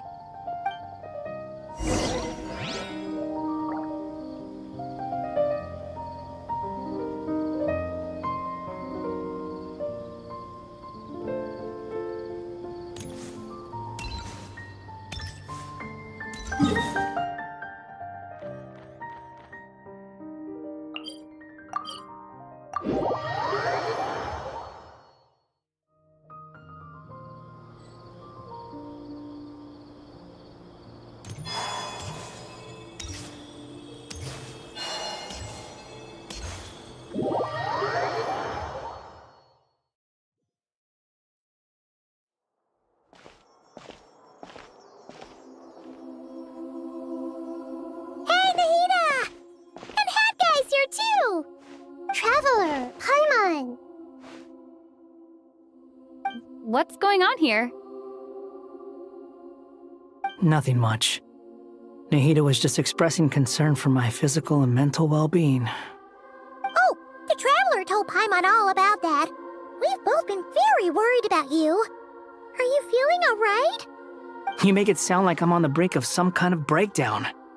Truth is, I'm doing much better than you might imagine. If we can just get to the bottom of Dottoro's intentions, we can minimize his negative influence. That's the sort of thing I excel at. Just listen to that newfound optimism. It seems like having you enroll in the Vahumana was a truly inspired move. I can really see the positive influence. Observe, a classic Sumeru specialty. Chalking everything up to education and learning. To be honest, even I can sense the change in you. Everything Dottori said to you was a way to manipulate your mind.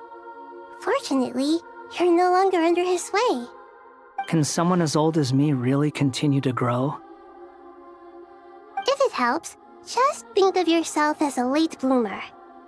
It's all a matter of phrasing, and it comes down to what standards you measure yourself by. For a puppet, developing at such an age is perfectly normal.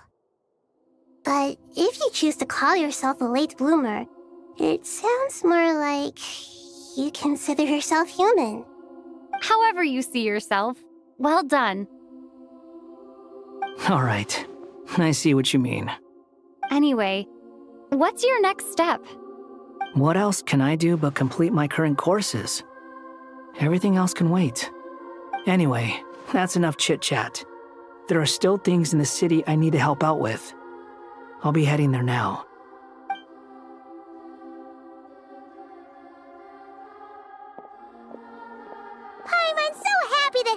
he's doing better than we thought. But what about you, Nahida? How are you holding up? The pyronosis burned down the corrupted Irminsul. The flames blazed for 7 days and 7 nights before they finally subsided. All that was left were the parts underground. Now, Aru shoulders the responsibilities that once belonged to Irminsul.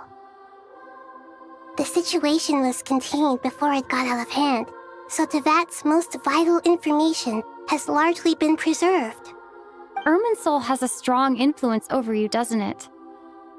How will you cope now that it's gone? There is no need to worry. Thanks to Nicole's extraordinary talents, my connection to Irminsul has been severed and transposed onto Aru. Angels can do things like that? They can. Such abilities are precisely what makes them so powerful. The goddess of flowers, Nabu Malikata, once claimed that she too could perform feats beyond the reach of mere mortals. In my eyes, much of what she went on to achieve reached such transcendent levels. Her and Nicole really are both fascinating and magnificent. So, does that mean your situation is stable now? Correct. Just imagine that Aru has become the new Irminsul, and the essence of my existence has been bound to it. The wisdom of Sumeru has ultimately converged into a single, unified entity. Should we ascribe this all to fate, or is it merely fortune? Whatever it is, the important thing is that you're okay, Nahida. Dendro Archon, Lesser Lord Kusanali. Oh, thank goodness you're here. Greetings, Traveler and Paimon. Sir Nepis, do you have something urgent to say? Yes, there's something I need to report. We've received a message from Snezhnaya.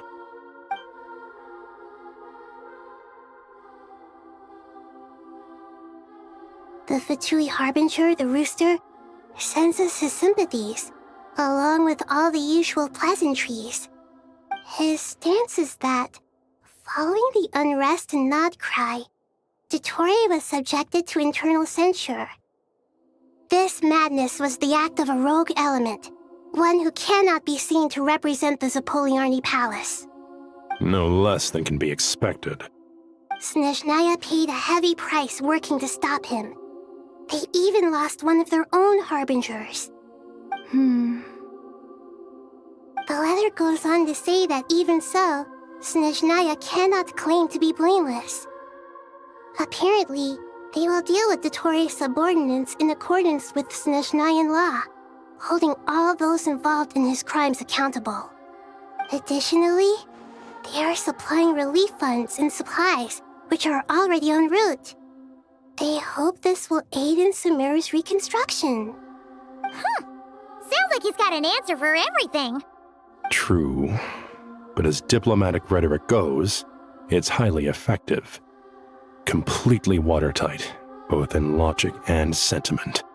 This disaster has had a profound impact on Sumeru. There is much that I will keep in my heart. The matter of Dottore can be seen as settled for now. We are sure to cross paths again in the future, and in that light, Snezhnaya would do well to uphold their responsibilities and keep a tight rein over their actions. With Irminsul burned, the flow of fate now carries many more possibilities. I will be watching carefully. Perhaps we can move on to a less serious matter? Dendro Archon, will you eat with us once this matter is dealt with? Everyone wishes to celebrate together.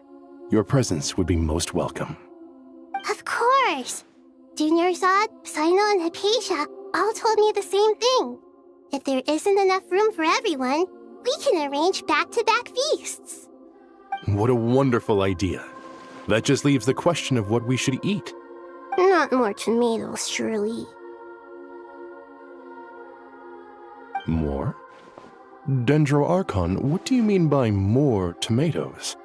Those good friends of yours are always talking about tomatoes. Sometimes when I'm walking through the city, I can even hear them arguing in the fields. Since you see them so often, you must hear about tomatoes even more than I do. Tomatoes. Tomatoes. The word has a certain magic to it.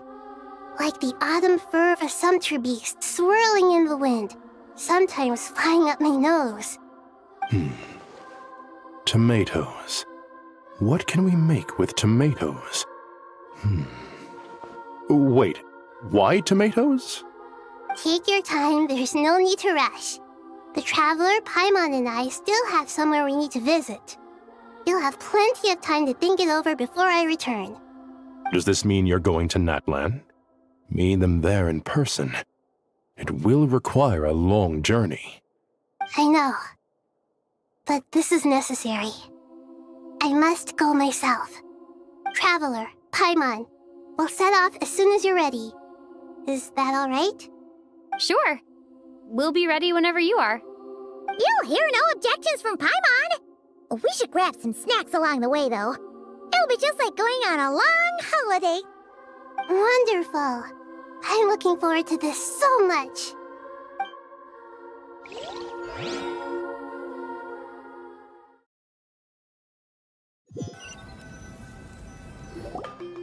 Natlan is such a lively place. It's super cheerful and positive, too. I can see that. There are people outside exercising at all hours. Such a healthy way of life. You came. Welcome, welcome. You must be hungry from your journey. Would you like something to eat? Oh, thanks, but no thanks. We've been eating the whole way here. We had a mushroom platter, Sap's meat stew, butter braised chicken, Hadasara pudding. Paimon's positively stuffed. All right, all right. No need for all that detail. I'm starting to get hungry myself. Maybe later then. We can wait till everyone's got an appetite. Then I'll head out for a meal together. Sounds like a plan. Let's find somewhere to sit down.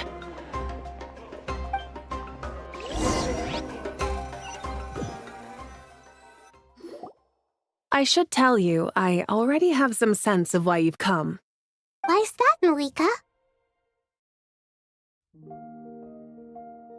To say thank you. Your senses are spot on. But on top of that, we also feel guilty. Because the pyronosis has vanished? I sensed its loss. Despite scouring through the remnants of Irminsul, we couldn't find any sign of the pyronosis. Not even any trace of it burning to ash. That's certainly unusual. Still, the potential fallout from Irminsul's loss is significant, to say the least. Perhaps the pyronosis's disappearance is simply a knock-on effect of the impact it's had on a certain strand of fate. There's no need to feel guilty. We were clear that this time, there was to be no returning, only giving. Pure and simple. Thank you really is a fascinating phrase. We use it to express gratitude for the smallest of things. Yet, when faced with a kindness too immense to describe, we use exactly the same words. It's not that we lack other means of expression. It's that when we truly need to express our feelings, the simplest and purest words are always the most powerful. You're right. In Natlan, we prefer simple expressions too. Companionship, friendship, support. They might not sound fancy, but the sentiment behind them is sincere. That's wonderful to hear. Sincere feelings are often a vehicle for the deepest wisdom of all. Irminsul's destruction doesn't seem to have done you much harm. I'm glad to see you're doing well.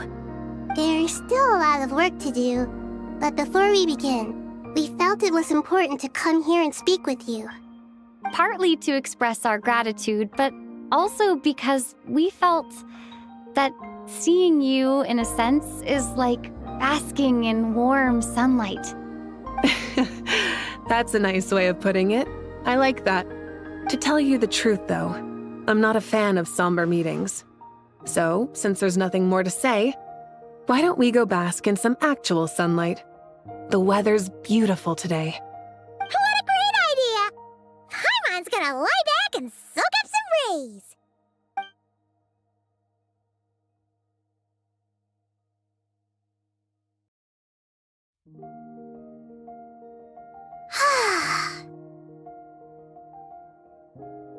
In that case, I think I'll lie down for a bit too before we head to our next stop.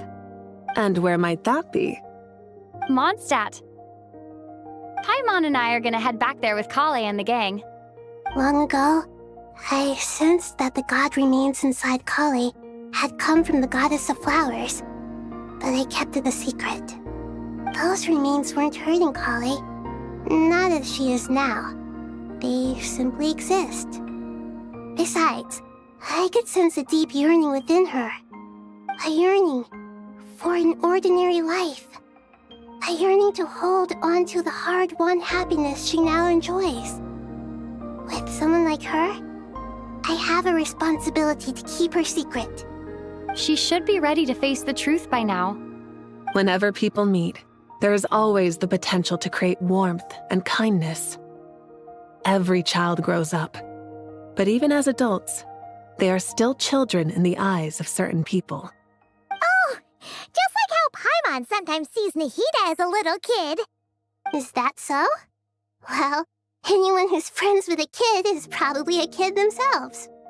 Of course! And there's nothing wrong with that.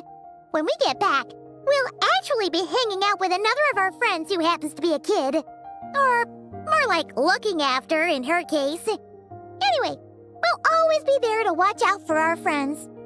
Dear Sucrose, when you receive this letter, I'll probably be as busy as always. But busy with wonderful things. That's because I'm no longer a trainee. I'm now an official forest ranger. Impressive, right? Sino said that official rangers sound much tougher than trainees. Though he did say it was already pretty tough to start out with. You probably heard that something big happened in Sumeru recently. Don't worry, it's all been taken care of. We're heading to Mondstadt soon, so if you're free, maybe we could meet up? Plus, it's not just me, a few of us are going. Hey, do you still remember that time we all got together? You know, when we all went to the Windbloom Festival? It'll be just like that.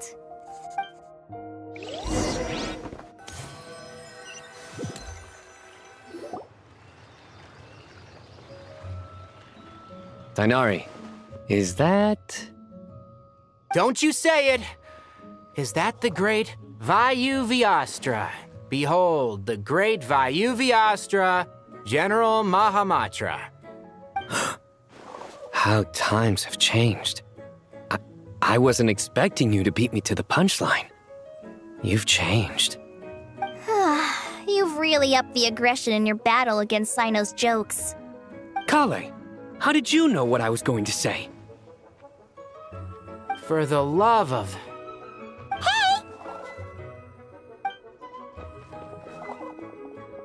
Traveler! Paimon! You're right on time! I hope we haven't kept you waiting. Kale! Sucrose! It's been so long! How have you been? I've been well. Everything's going great. What about you? Are you still busy? Not at the moment. Oh, right! That juicer you gave us works amazing! Farzan loves it! Seriously? That's wonderful. I don't suppose you drew up a detailed test report. Oh, what fruits did you use? How's the texture of the final product? Sucrose, you might want to try asking your questions one at a time. Albedo! Paimon didn't see you there! It's been a while since all of us were together like this. How about we follow the same plan as last time? Good idea, my friend. You never disappoint. So, what are your identities this time? Don't remind him. First things first. Allow me to introduce our very own official Forest Ranger Kale. The rest of us are simply her humble travel companions. This sounds like one of those mushy stories that gets people hooked on some corny, heartwarming premise. Oh, is our story not heartwarming?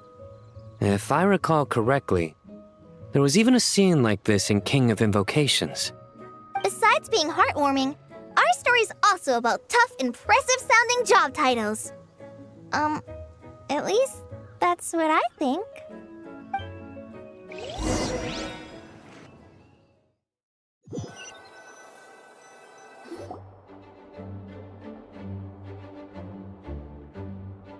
Oh, you're here already? I'm still giving Dodeko a little trim. I won't be a moment. A trim? Does Dodoko need haircuts too? Of course. It's important to know how to take loving care of the apples of your eye. All of these trivial matters get left to me. It's because I'm an angel, and angels are, in a way, the guardians of all Teyvat. Oh, right! Wow, that's definitely an impressive-sounding job title. What are you writing? I'm just brainstorming some cool-sounding lines. Oh, write them on these card backs. Of course. Clearly, my lines are pretty amazing, wouldn't you say? Miss Nicole. Kale? You seem a little nervous. I was just wondering, who was the person you mentioned who needed their wish fulfilled? Wish? What do you mean? Miss Nicole asked if we could meet up in Mondstadt once everything was over. She said a friend of hers had a wish that needed my help to come true. Well, you never mentioned that before. All we knew was that you'd arranged to meet in Mondstadt. But we thought it had something to do with the god remains. To be fair, everything I told you was true. Anyway, my friend is waiting. Come on, let's pay her a visit.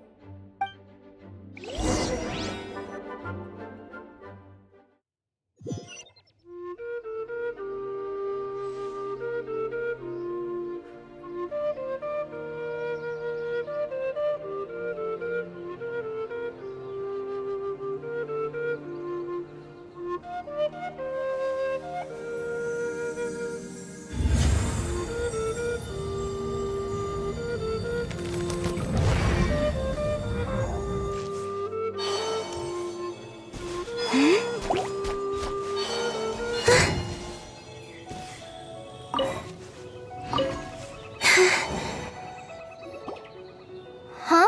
You're... Surprised? I bet you weren't expecting to meet a woman like me beneath this beautiful tree in a faraway land. An oasis will spring from the place where a djinn resides. That saying falls somewhat flat here in Mondstadt, given that everywhere is already so lush and green. Lilupar, what are you doing here? I made friends with Miss Nicole. I asked her to bring me here and then invite Kale to come. The prologue to this story is that I have a wish. It has stirred within my heart for centuries. Millennia, even. Originally, it was merely Al-Akhmar's lie, but now it has become reality. Could this be... related to the goddess of flowers? My dear young lady, my mistress left her final trace in this world upon you. I can't tell you how glad I am to see you here. And now I have seen you, and peered into your heart. You have experienced hardships and suffered setbacks. The torment an ordinary person might expect to face has befallen you threefold. This is the source of your resilience. But, beneath all this, I have witnessed the seeds of desire. You yearn to return to the simple life you once knew, do you not? I do. I want to throw away everything that isn't mine. But how do you decide what is yours?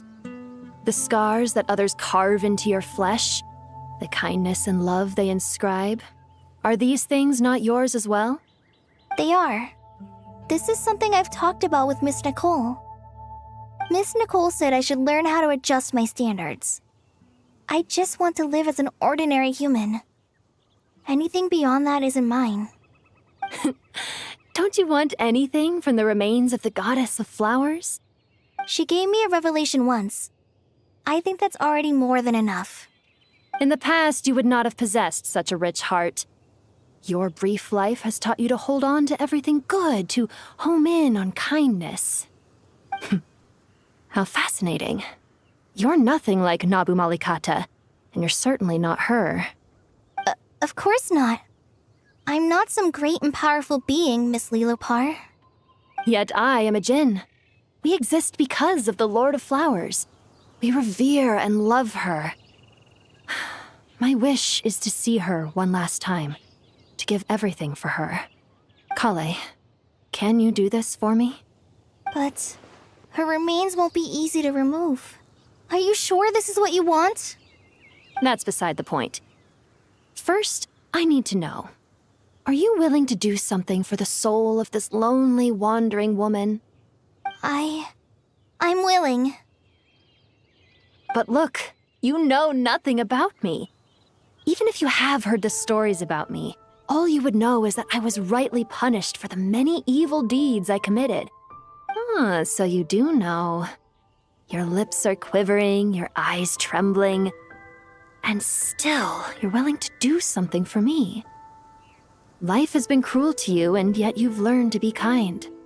My dear young lady, to repay your kindness, I too must play my part. Are you sure about this, Lilopar? I yearn to see my mistress. For this moment, the world can burn to ashes, the universe be engulfed in flame.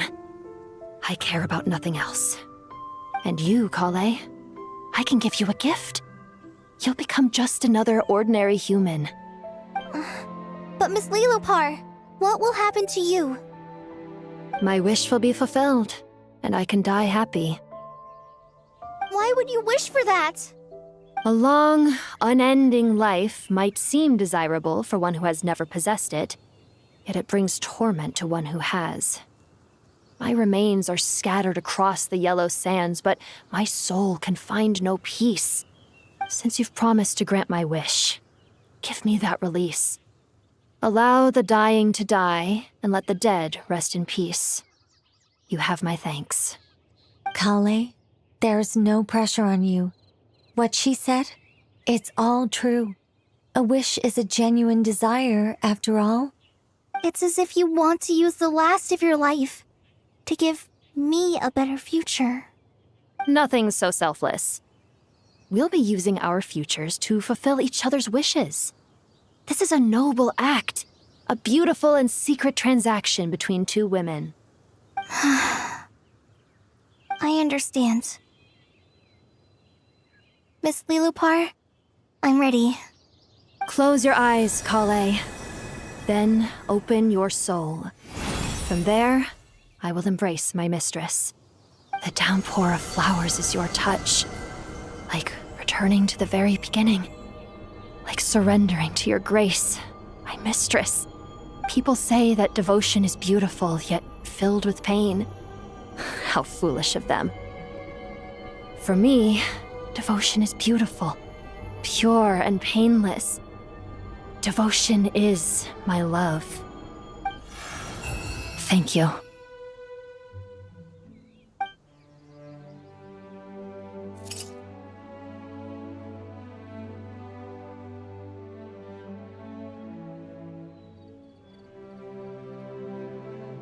Lilopar!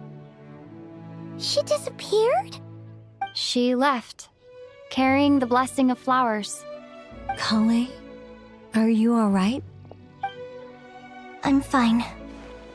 Now that the remains are gone, I don't actually feel any different at all.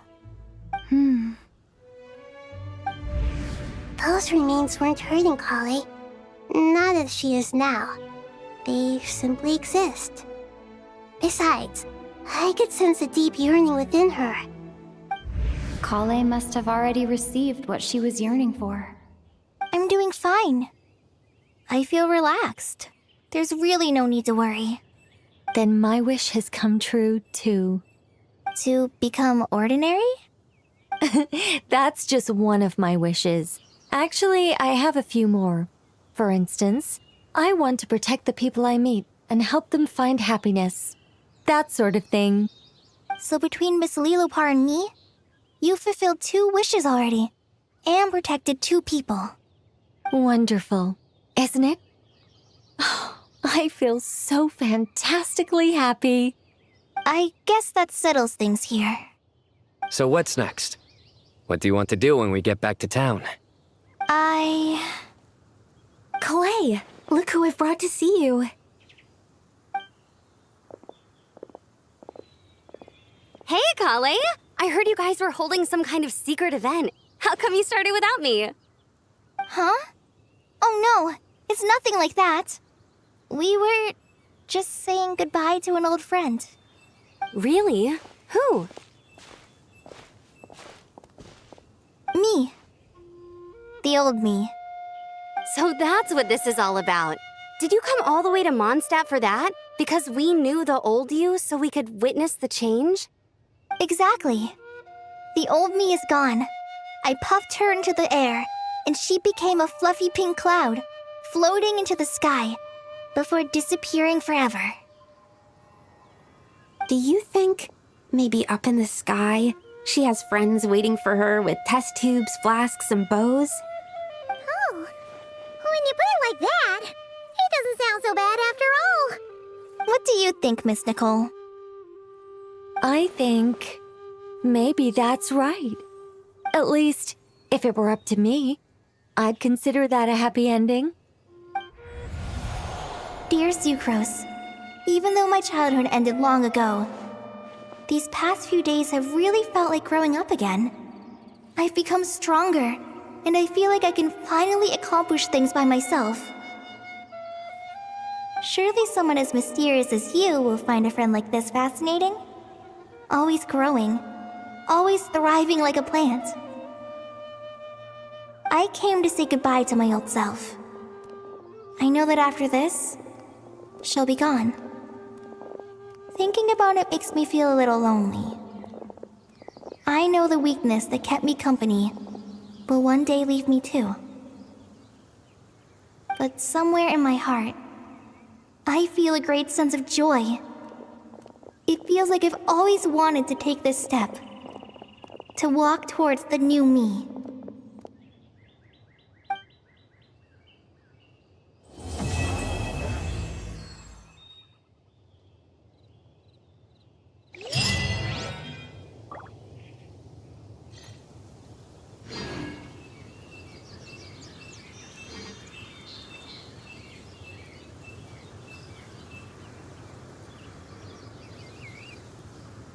I don't sing for anyone in particular. Still, if someone stops to listen, I hope it provides a moment of peace all the same.